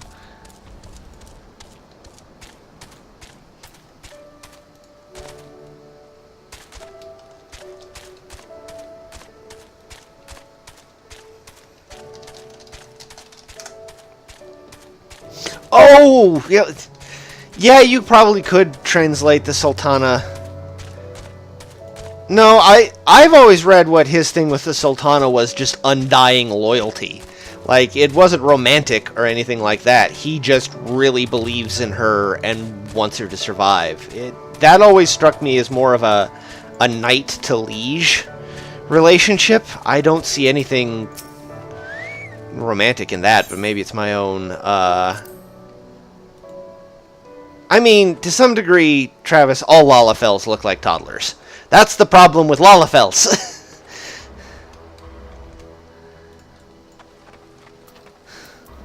Like, yeah,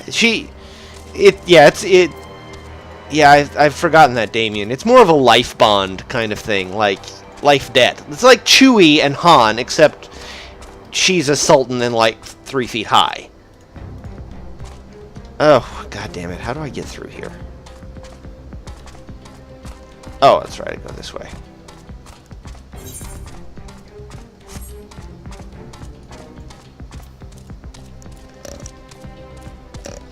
Yeah, so, though I don't know where he picked up his kid. I don't know where he picked up Pippin. Like, I mean, it's clearly an adoptive relationship because big-ass human male and tiny-ass, badass, adorable Lalafell, but... Gotcha. Aha! Confusion! Lore powers activate!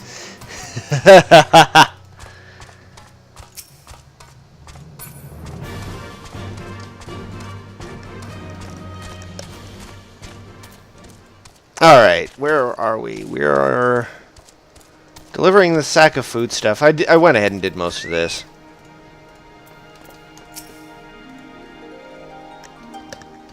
And Damien, that's exactly what Confusion is going to go consult, because Confusion does have the Encyclopedia Eorzea.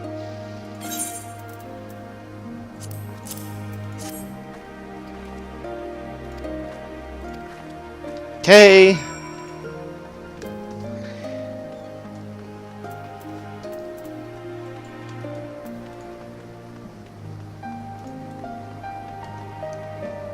I mean, if anybody's going to come through with the lore victories, it's going to be Confusion. Confusion lives, sleeps, and breathes this lore.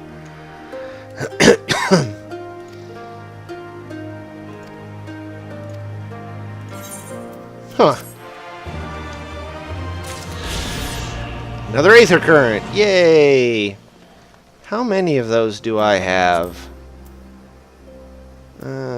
Travel... Aether Currents. Yeah, I'm still missing like 2 of them. And there's another area for me to go to. Hell. Alright.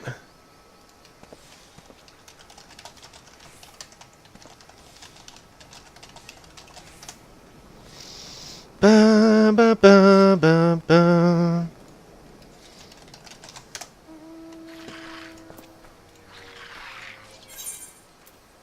Okay, don't need that. Alrighty.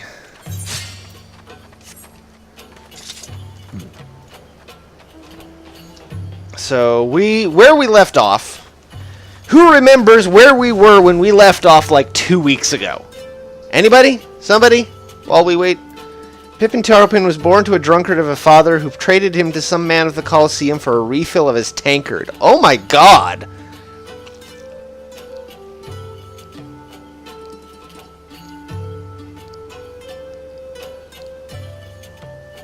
Some man of the Colosseum. So basically... Okay, there he met the Bull of Alamigo, who granted him his freedom.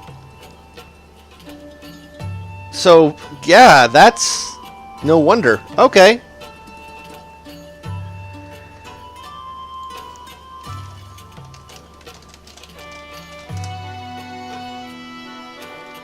Confusion, where did you get that? That's awesome.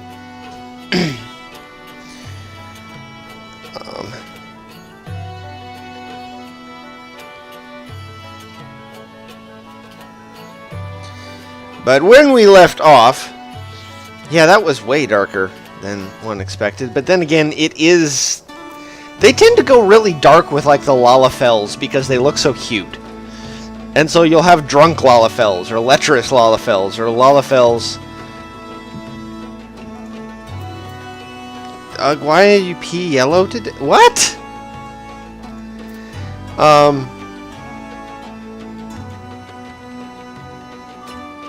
If it's the color of your name in the chat, Seg, you can change that, by the way. Alright, so where we were is we were conferring with the spy, the informant inside this Imperial-occupied territory. Yeah, it's in the chat options edit appearance. And you can change your name color. And your channel badge.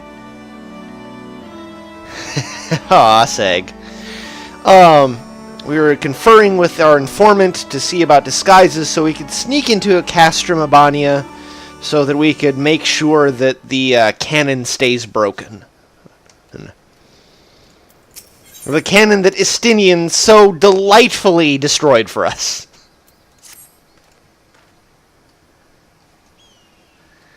We have that for which we came. All that remains is to make our preparations. Running, you and your ever-dependable allies will enter the castrum with my sister and I by way of the ventilation ducts leading to the hangars. From there, you will proceed into weapons research and unleash bloody mayhem. At the same time, Alizé and I will create a diversion elsewhere, and in the ensuing confusion, Lise and her unit will attempt to reach the fire control center undetected. If all goes to plan, our three parties will subsequently converge on this location. Together we will secure the cannon before finally notifying the Alliance that they are clear to attack. Sounds simple enough. I'll go and brief Nago on the details. The rest of you come with me. We'll need to deal with the Magitech patrols before you can infiltrate the castrum. Alright. So we are shifting back into a somewhat more combative mode. Previously, we have been doing nothing but dating dream daddies in a carefully curated neighborhood cul-de-sac. Carefully curated cul-de-sac. And now we're going to kill some stuff. Actually, before I do that, hey, look. There's a chocobo. No, chocobo standing on my destination. Oh. I also hope you all had good weekends. I know that I did. I had good weekend, but very, very busy weekend. I spent my weekend time, well, doing a whole lot of things. But the main thing that I was doing was that I was doing my good friend Cackler's bachelor party up in St. Louis. It was something. By something, I mean it was crazy and busy and... oh boy. Loomis could tell you some of the details. Yep, had to do Cackler's bachelor party, Damien. He's getting married in 2 weeks. Can you believe it?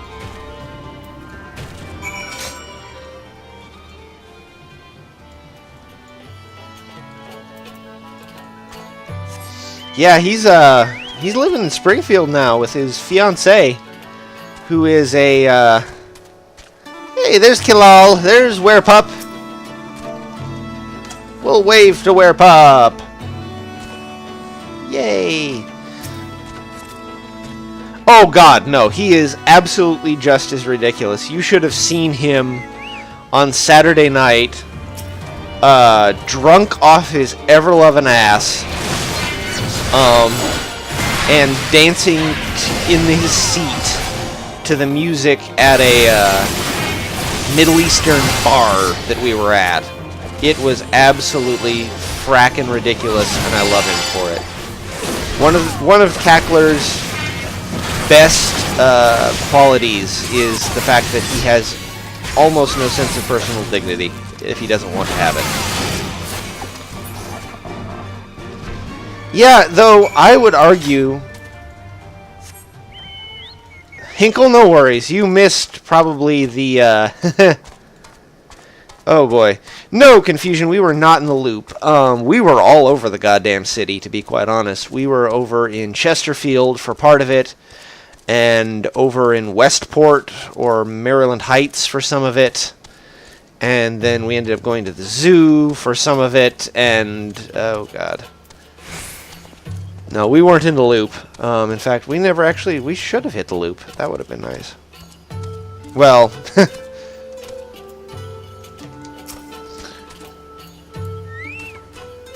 god damn. I wish we'd thought of that. I am so sorry I didn't think of that. Confusion. Sure, you would have been welcome. No, it was this place called Yahala in Maryland Heights. Really interesting because, like Huma said, there was supposed to be like belly dancers. That was supposed to be the thing, right? That we were going to have belly dancers because we're slightly more dignified than having bachelor party strippers, and nobody in our fucking group would know what to do with a stripper anyway. So they were going to have belly dancers, and then the belly dancers just didn't show up. I don't know why. We never did figure out why. The belly dancers just didn't fucking show up. And so about 20 minutes in, the mostly Middle Eastern clientele of this bar and grill basically collectively said, screw it, we've got a DJ for the night and a dance floor, we're going to have fun. And so we ended up watching for like an hour. Loomis, how would you describe this? We got an up close and right in front of our nose kind of view of a culture that wasn't at all ours. And I thought it was delightful. Not all of my friends did. But, you know, whatever. If they couldn't appreciate the uniqueness of the moment, that's their problem. Yeah, it was fantastic. There were some beautiful men and women there. Like, there were some just stunningly beautiful men and women there, and oh my god, I don't know what other way to put it. White folk don't move like that for the most part. We don't have that sense of rhythm. We don't have that sense of grace. It's just not a cultural thing. We're not taught it.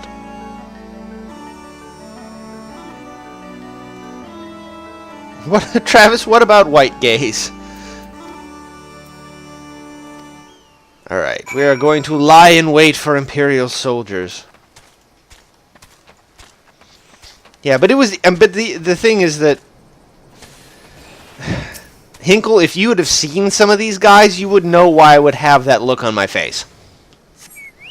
If you had seen these guys, you would understand why I'm sitting here basically going, oh my god.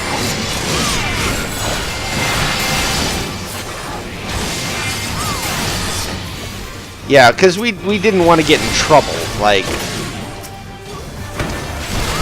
we didn't focus too much on the butts. But Hinkle, I'll have Loomis send some of them to me, and you can see for yourself. And I will say, it wasn't just the guys. There were some absolutely stunningly beautiful women there. Like, there were some women who, if you had walked up to me and said, hey, those are goddesses, or the avatars thereof, I would have believed you. Like, graceful, beautiful, beautifully dressed women.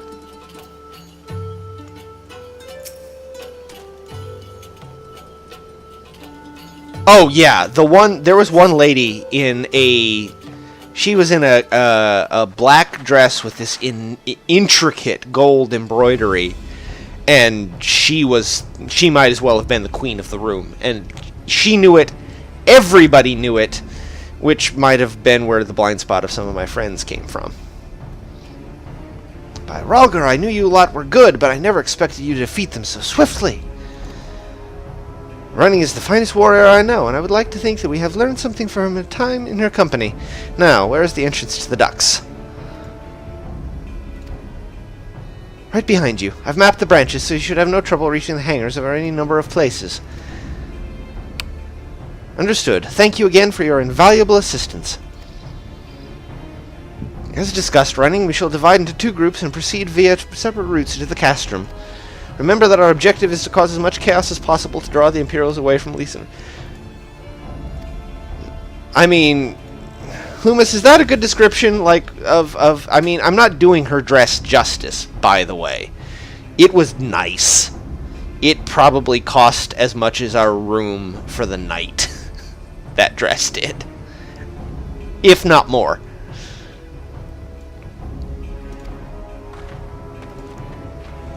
But it was... No, I couldn't. Like... But it was fun. Like, for us, it was fun. Because we weren't worried about it. I mean... Loomis and I weren't really gonna be enthused by the belly dancers anyway. Because, well... I think we've gotten the gist at this point of why we were less interested in that than perhaps some of our other compatriots. And so that was part of it. We weren't tied to the outcome. But it was this fascinating thing of, yeah, we were the minorities in the room, and we were the ones who didn't necessarily know the rules, but there was a joy to it. Like, these people were having fun. I don't think I've ever seen a group of white people have that much fun without, like, being 3 sheets to the wind. And maybe these guys were too, but I don't think they were that drunk. And we just... yeah, well... They got to ogle the girl in the fishnets, so they left semi-happy. Whatever. Last chance to make your preparations, running. Oh, we're just going straight into another fucking dungeon, aren't we? Alright, we're just going straight into another fucking dungeon! Okay! Oh boy.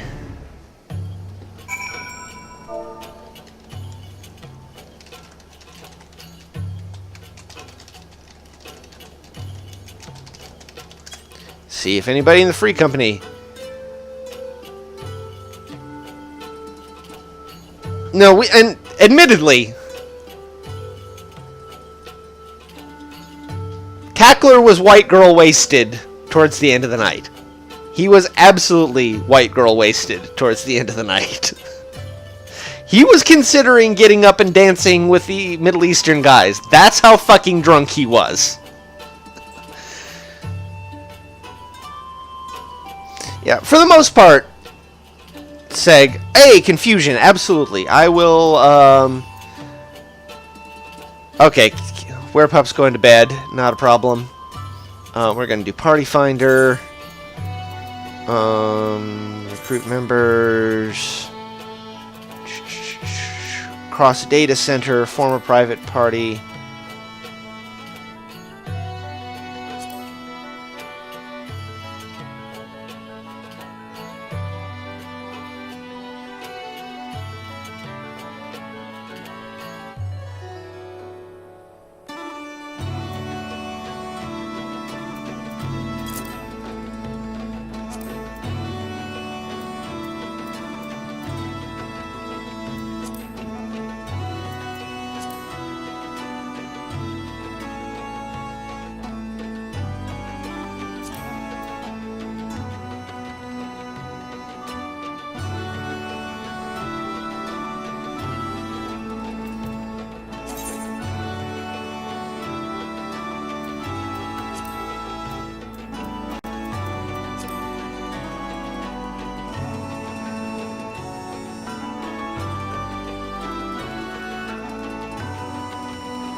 There we go. It decided to stop working suddenly.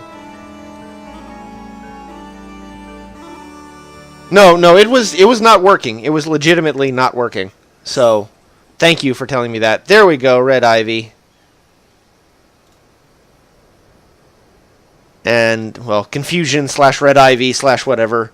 Thank you, Seg, for letting me know. Not a machinist this time. Holy shit, you're a 70 red mage. Okay, that's going to be awesome. And no worries, Werepup. I totally understand. Alright, let's do this. Dungeon, Stormblood, Castramabania. Party recruitment ended.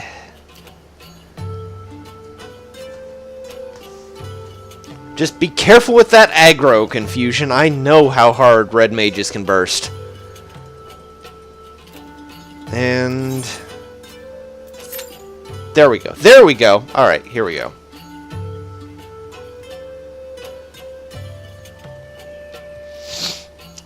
Damien, I'd not properly put us in the queue, but no, not an auto queue, to be quite honest. Yeah, most bachelor parties don't start with, like, well, laser tag is probably not a totally unbachelor party thing to do. We kicked a lot of ass, by the way. I am the hunter-killer. 3rd best on the team, 5th best in the game. I'm totally not bragging about being great at laser tag. Anyway, when we... Poor Loomis... He did the first one, and then he fell up some ramps, and we're not gonna do that again. And then we did the Yahala.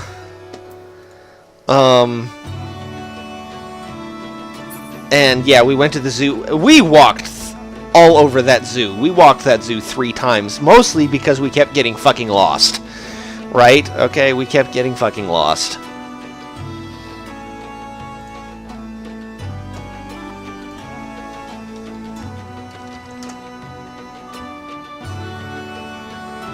We still have followed. We're still holding on to 227 viewers. Holy shit! You should have. I mean, if wishes were horses, we'd all eat steak. It is what it is.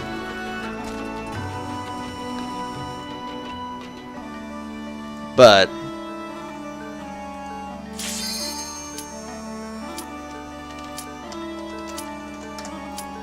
alright, Castramabania. Yeah, no. Good thing Loomis didn't try to walk.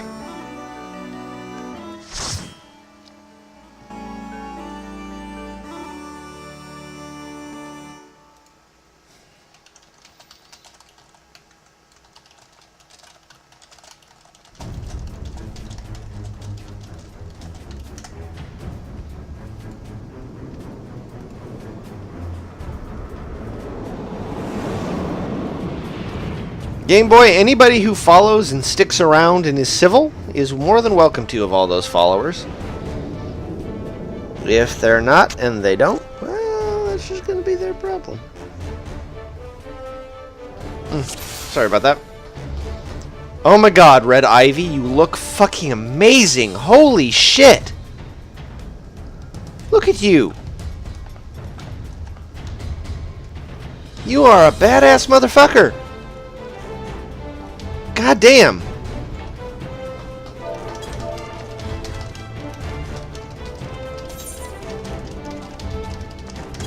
And we lost our healer. Yay. Fuck that shit.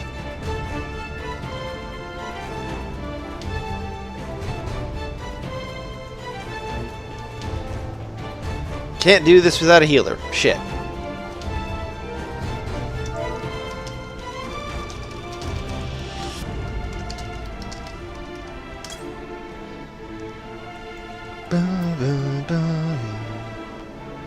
Yeah, I know, and I keep being tempted, Seg, to at least like put an alt or something on Primal, because so at least I can play with some of y'all. Because like I know a lot of people on Primal. Damien's on Primal, Seg's on Primal.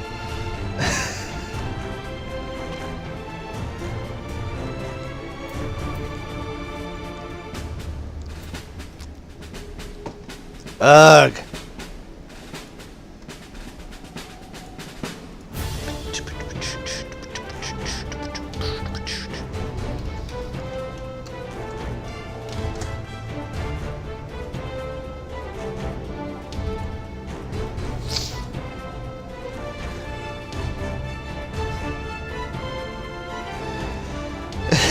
Damien.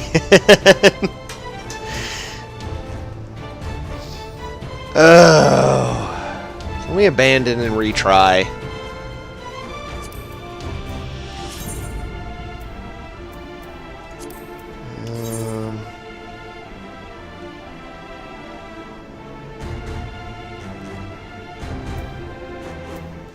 Oh, there we go. Here we go. We're getting a healer. There we go. Let's let him load in.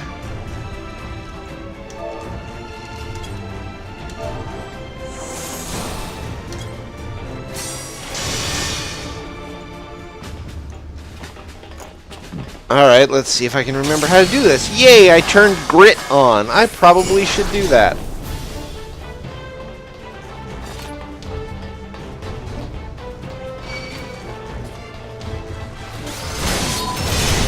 What the hell is that thing?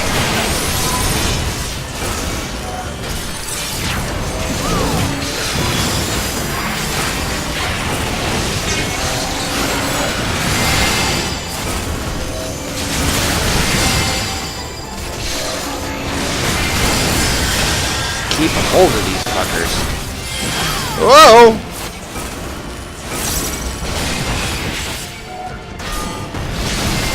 Oh, we're doing alright, I think. Yeah, it's Winston. Shit. Alright, well, that worked. One door opens, the others are closed. Hand stuff, mouth stuff.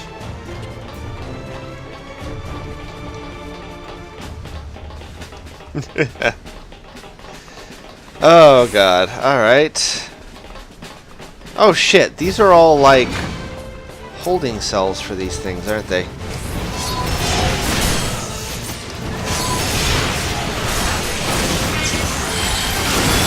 That's kinda creepy. Not creepy. Creepy something else. Oh!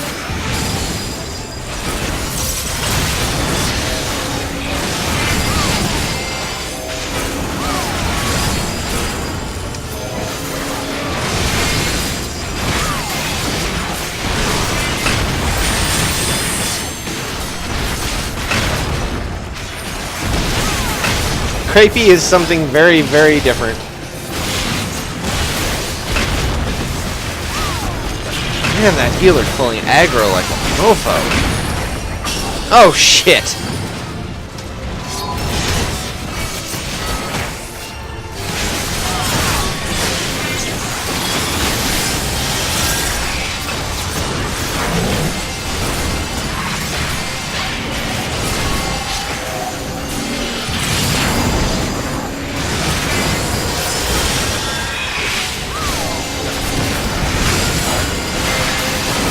Keep them all in hold.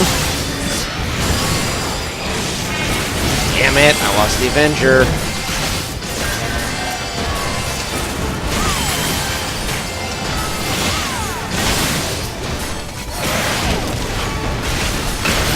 Whew. This is fun. By fun, I mean punishing. Crepey is breakfast. Yeah, Crepey is... Yes, Crepey is breakfast. Either that or it's something you do when, you know, decorating for a party. I'm not sure which. Can't you make dresses out of crepe?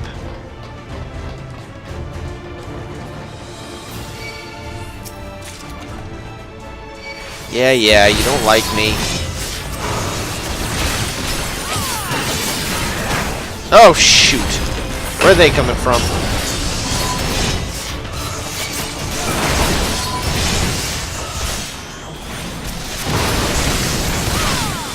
Woo!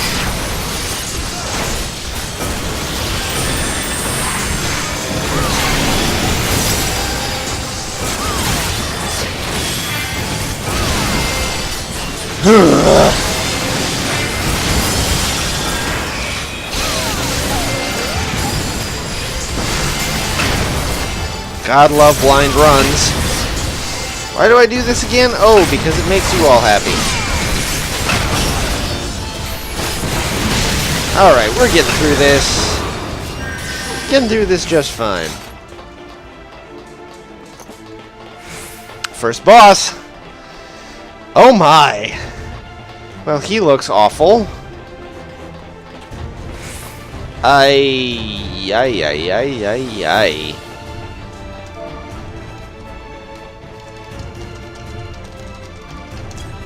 Anything I need to know here? Yeah, we like watching you suffer. You like watching me have breakdowns of various varieties on stream.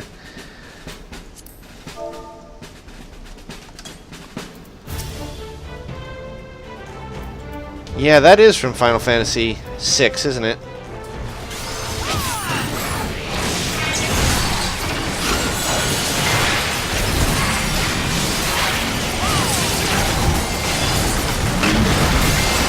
Oh shit, he hits like a freight train.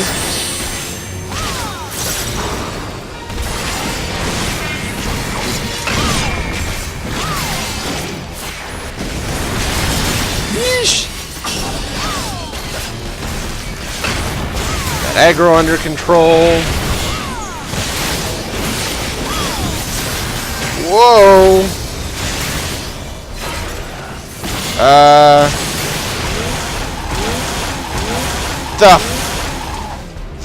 The hell? Alright. We're gonna...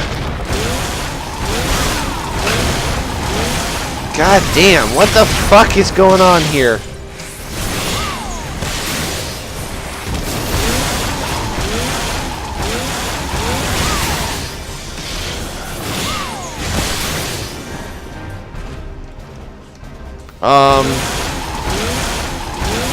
Use it on him? Did somebody use it on him?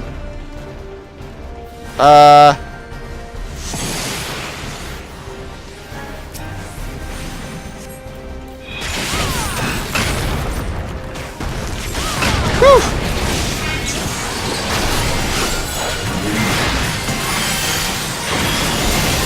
Okay. He still hits like a fucking freight train.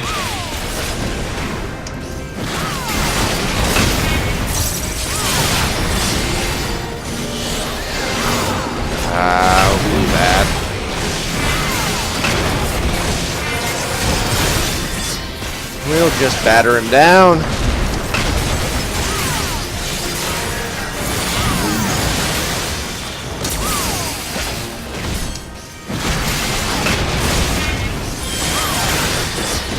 Okay.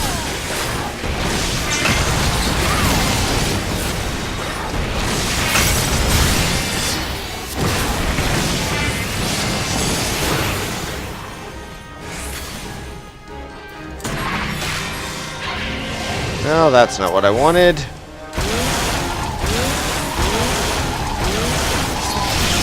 I'll grab this group over here. Whoa.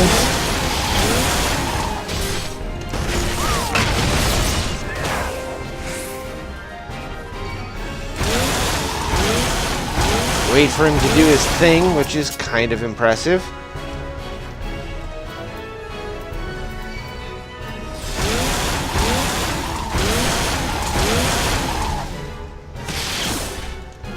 Let me go, let me go, let me go! Shit!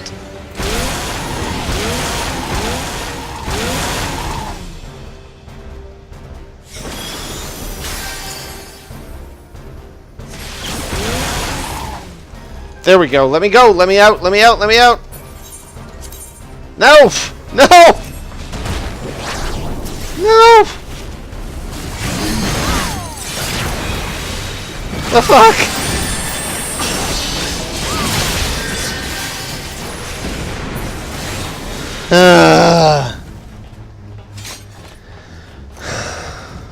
That was fun. Can we not do that again? Oh my god, my voice is going.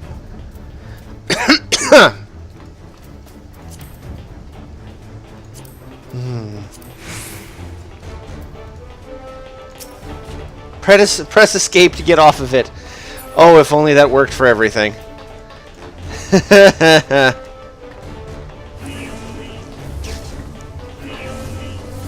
Oh, that's not good, right?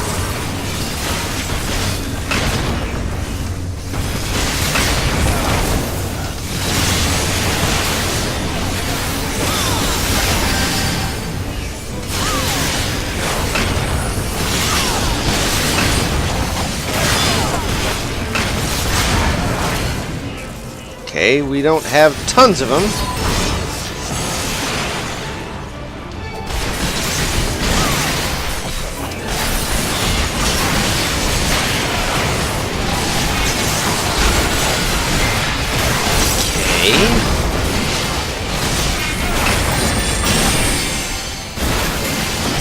No.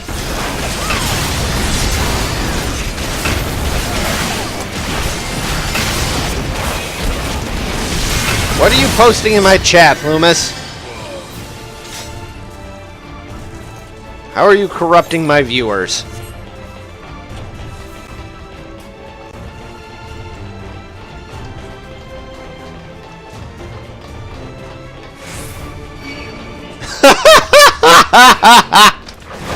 Oh my god!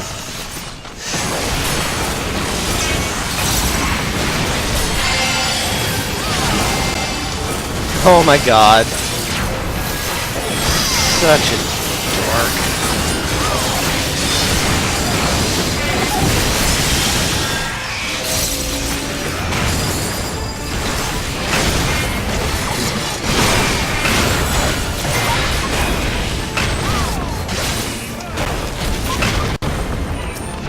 Oh shit.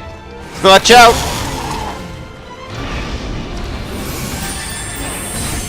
Oh shit, I don't have enough mana.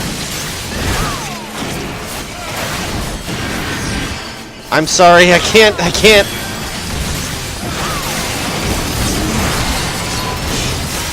There we go. I let my mana go way too low. I shouldn't do that when there might be other things around. I thought we were done.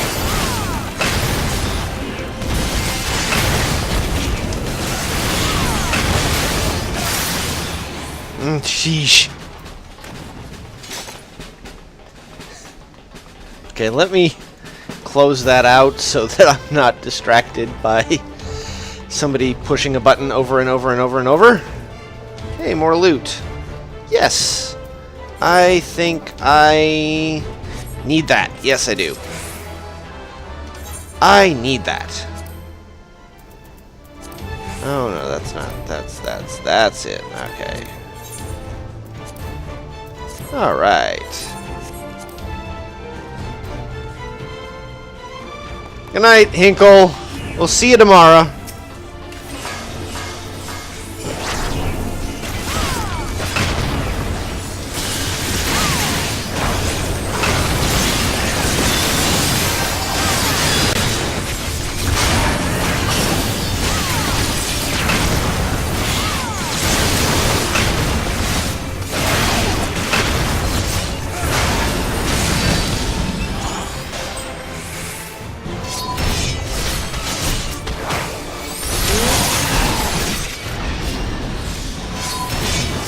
Alright, I've got him for the moment, temporarily.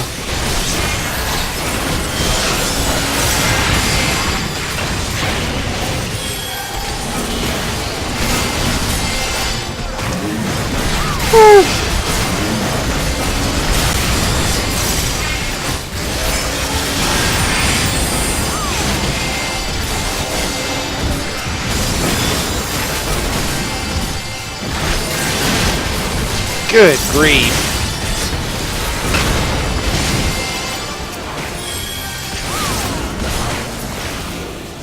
Okay. We won, right? We won.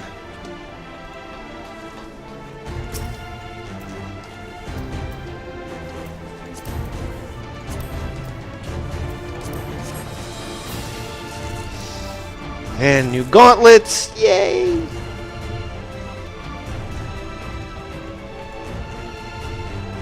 Number 23. Okay. Oh.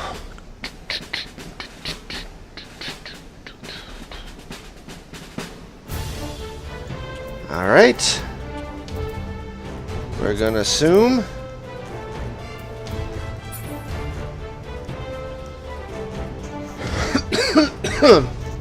Thing with elements. 24. Sorry, I'm not Roman. I'm not Roman! Well, my hands are Roman, but... I want to stand in the circle that's the element that he doesn't say. Okay.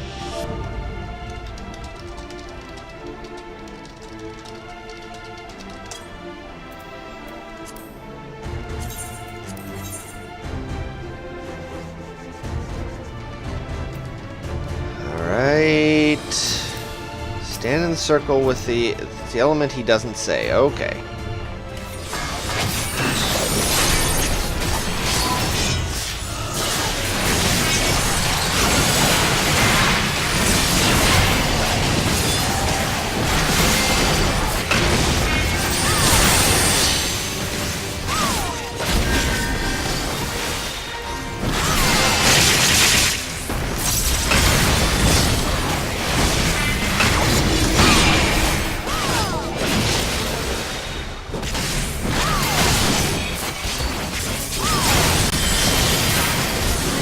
Ow!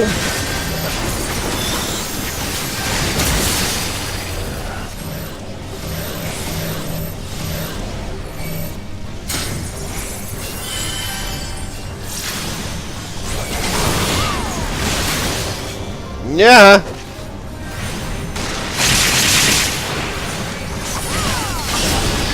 I'm just gonna bonk him real hard. How about not bonk? That's bad. I'm gonna stab him? Stab him. I'm gonna stab him real hard.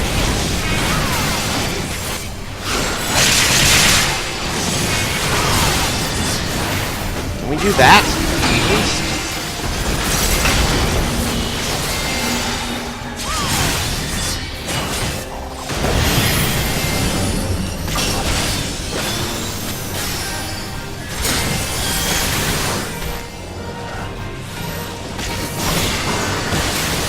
Hit me with anything. Okay. Why am I bouncing backwards?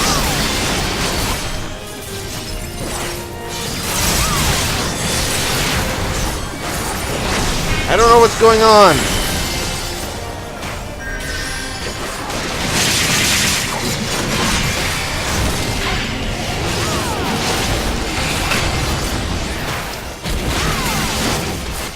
Ow!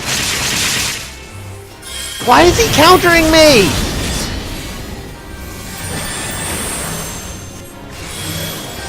Oh, we have to step in there. Okay.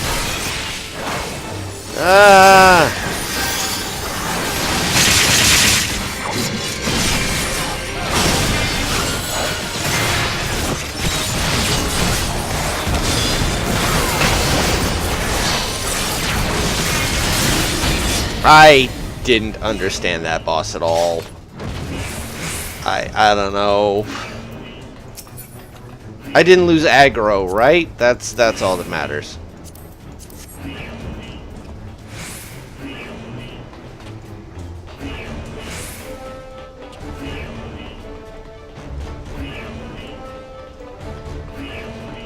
I don't feel that went well. I wish people would also roll on the loot so that I could get the gauntlets I need. There we go. Those look horribly ugly, honestly. Strategy! HP! Yeah, I know.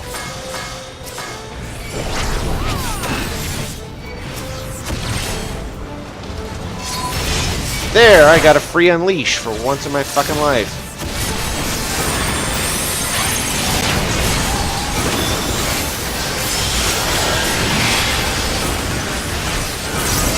No!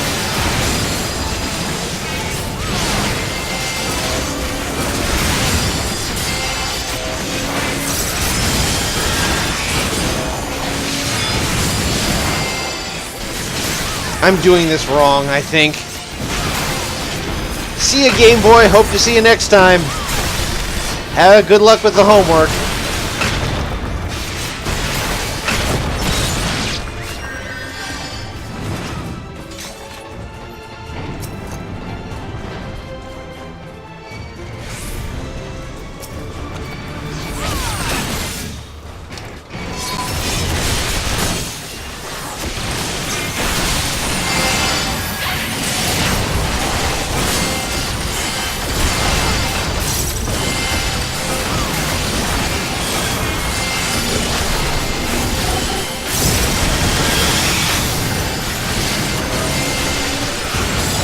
Good grief, what the hell is going on here? I don't even know.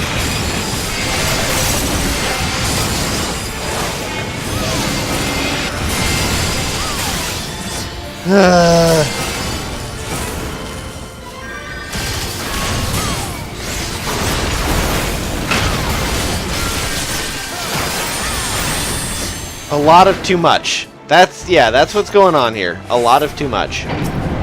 Oh my fucking god, no. No, no, no, no, no, no, no, no, no, no.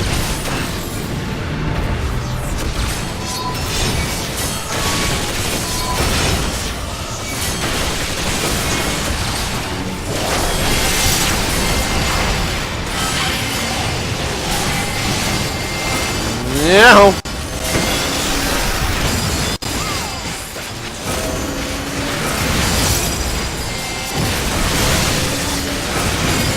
We're just gonna smack the shit out of stuff. How about that? That works, right?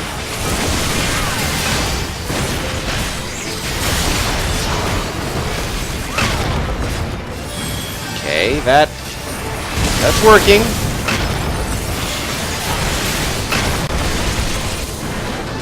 Ugh. More loot. Need. I am getting tons of gear. Yay.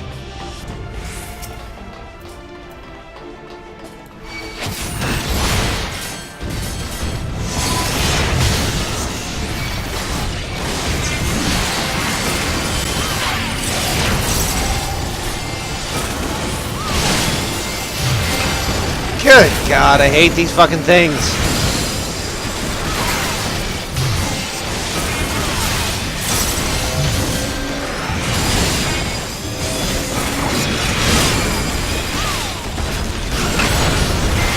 Oh God.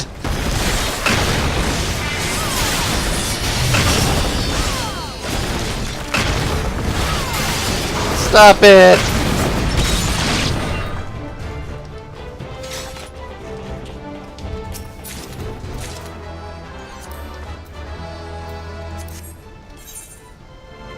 Oh God, cutscene! Oh dear.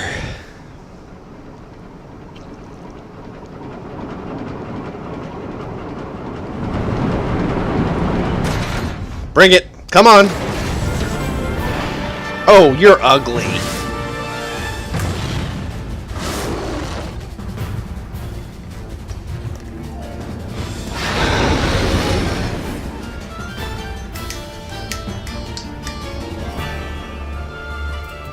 Okay, so we're doing this the hard way, clearly.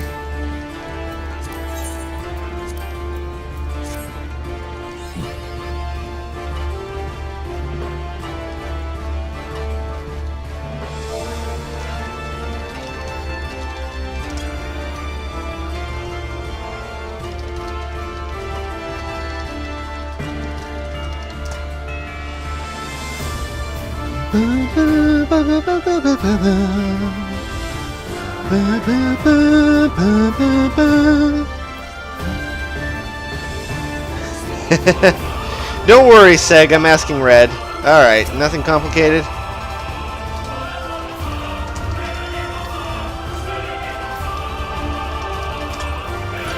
As I put it in chat, tank, spank, other things. Because tank, spank, wank probably doesn't fly too well. Like...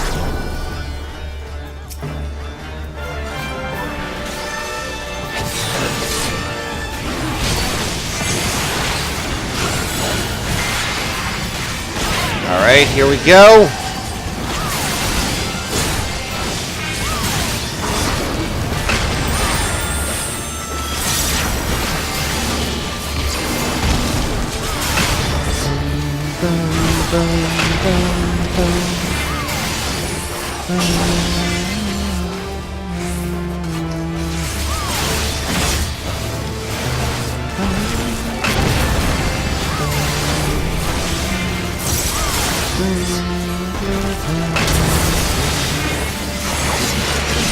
He's doing something. I don't know what he's doing.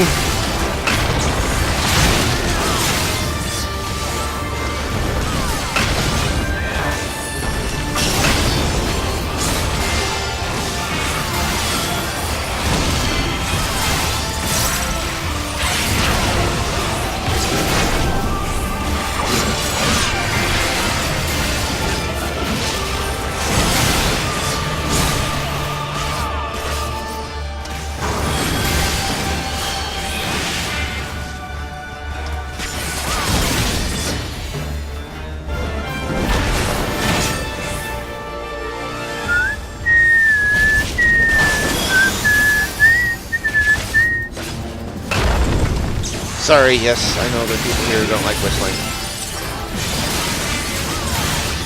She just goes all over the place.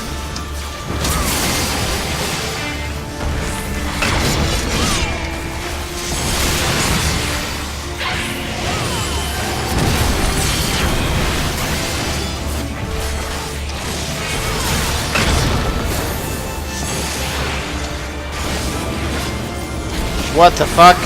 That can't be good.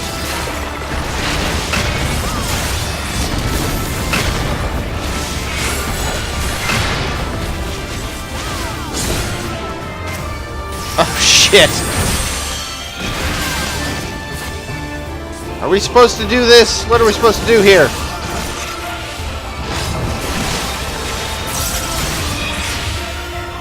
Probably should be killing that.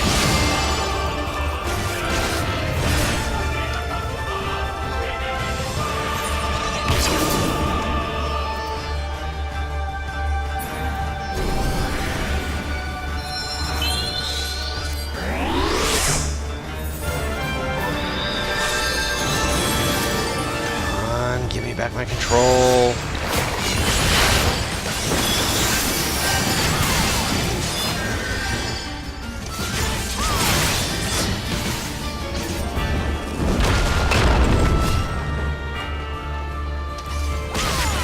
Grab aggro back, but it's hard.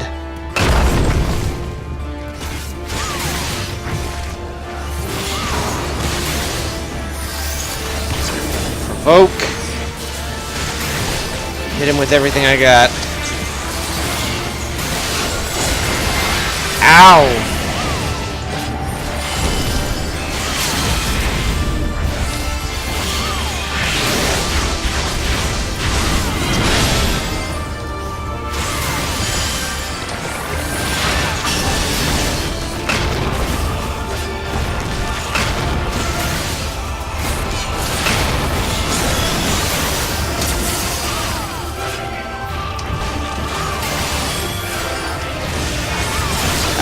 I don't know.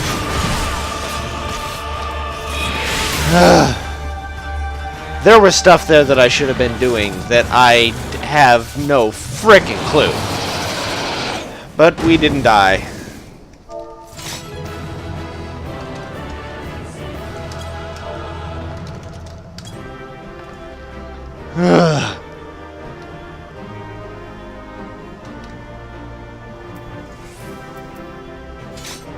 Pass, pass, pass. Alright, we did that, despite the fact that I probably should have died a lot more.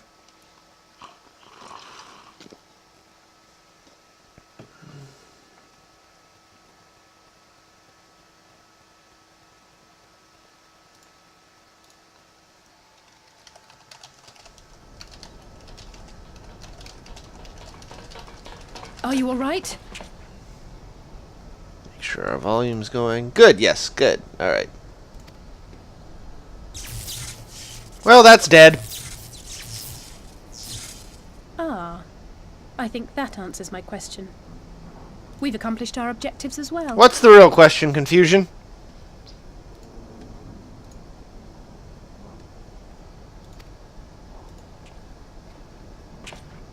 Lisa's unit should be advancing upon the fire control center in the command tower. Let us join them.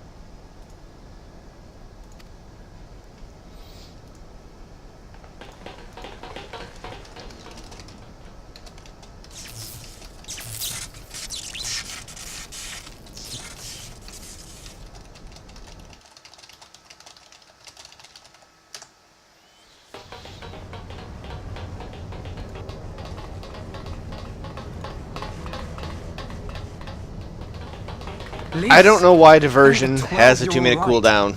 Confusion, I'm sorry. And you. There's the control center. Let's hit them hard and fast. Ready? How bad is this going to be? This is going to be bad.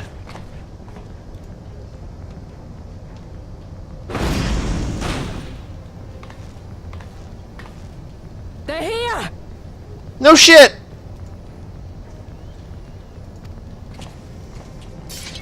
Confusion, I think it's supposed to be like an emergency, you fucked up a little thing, but... Wasn't it?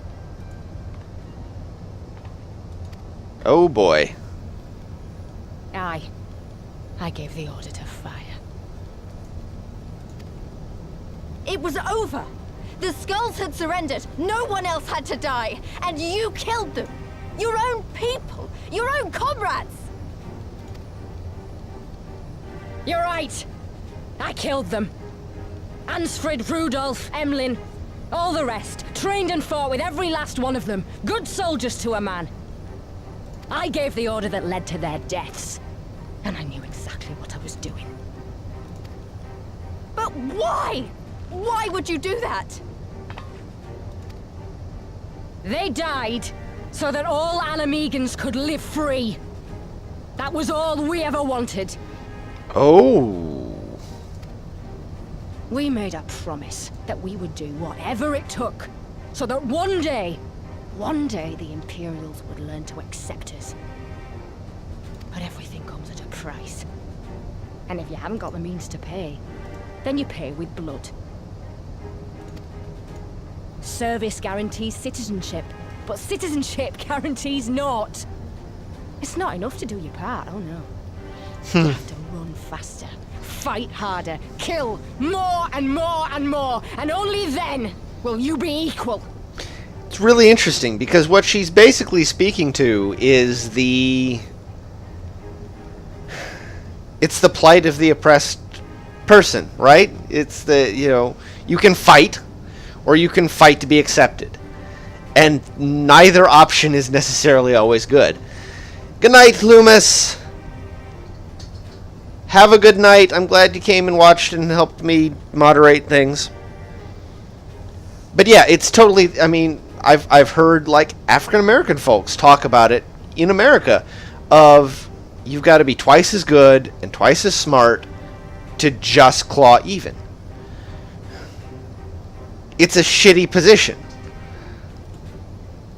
Right? It's a shitty place to be in.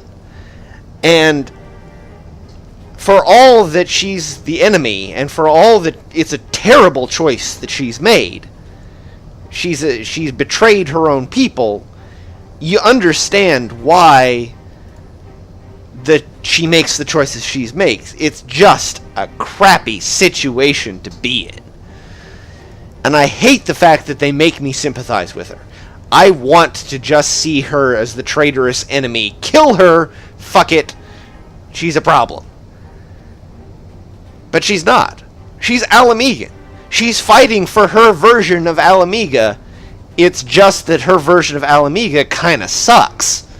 But she doesn't think she has a choice.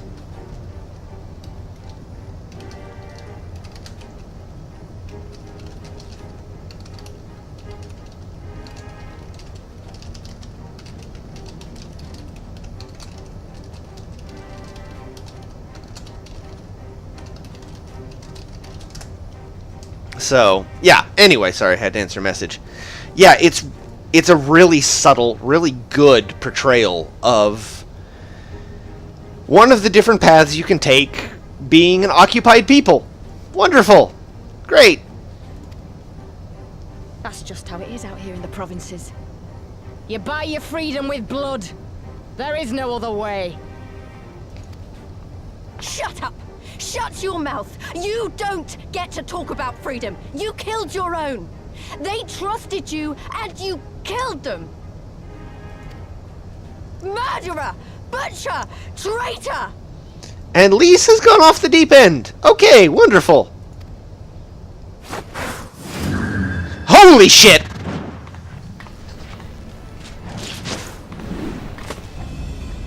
Okay.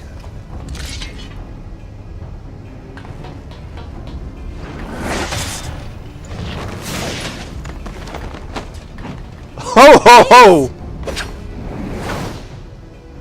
Gotcha! What the?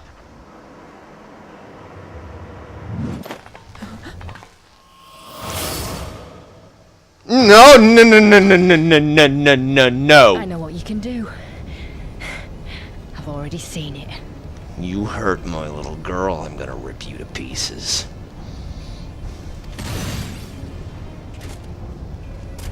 Alize!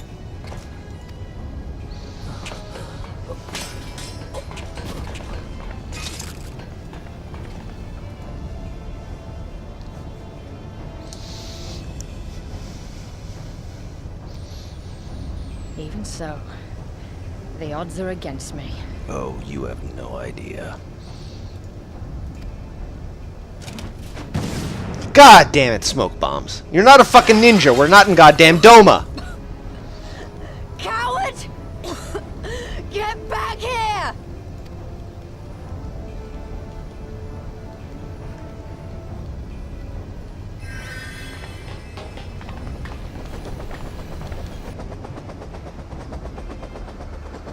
Hero! Lord Xenos invites you to join him for the royal hunt, to be hosted at the palace. You may bring your horde, if you like. All are welcome. Oh, I'm gonna be there. You can bet your ass I'm gonna be there. And this time, Xenos isn't getting away.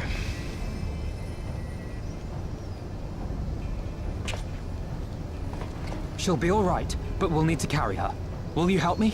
Oh yeah, I can do that. Thank you. Lise, I leave matters here in your hands. Right. Be responsible, girl. Come on.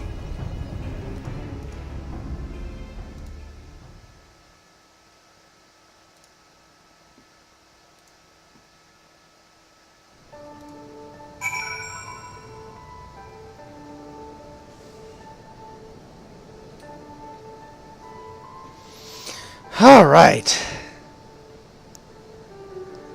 Well, that was an emotional roller coaster, and I still have somebody to kill. Wonderful. Well, we did it. Castrum Abania belongs to us now. Naga and her people took Alice to Radiata to receive treatment. Alphano tells me she'll make a full recovery. I know I should feel happy. We won with minimal casualties. But somehow, it feels empty. We should report to General Alden. Kryl wasn't here, but who knows? Maybe one of Raban's men found something which could lead us to her. Can't hurt to ask anyway.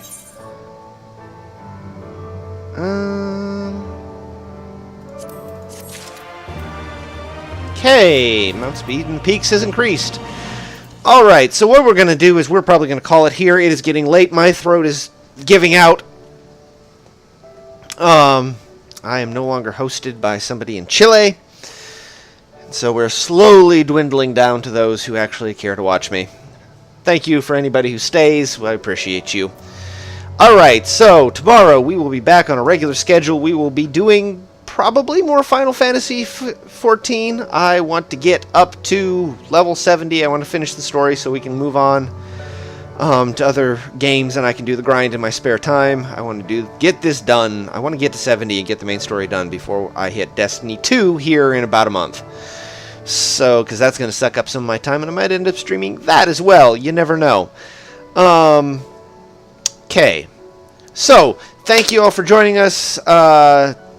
Anybody who wants to stick around from the Chilean stream is more than welcome. Please just give me a follow. Stick around for a day. You'll get to chat again. Behave yourself, of course, as usual. I say that to everybody, so don't feel bad. It's, well, okay. There were a lot of people not behaving themselves, so I think I've got good reason to say that, so I'm not too apologetic about it. Thank you to Loomis, who isn't here anymore, but he'll be back for being moderator through all that. I hope you all enjoyed it. Hope you all enjoyed Dream Daddy, Final Fantasy, double feature, Running Eagles, Dad Venture in Eorzea, whatever the fuck we ended up calling this. We'll be back tomorrow with more of this. I'm going to probably be buying Pyre and Western of Loathing pretty soon so that we can fire that up on the weekend or something. And we'll be back tomorrow. Same bat time, same bat channel, same schedule as done below. And thank you again for joining us. Hope you had a great Dad Venture, and have a good night. DracoFire87's signing off.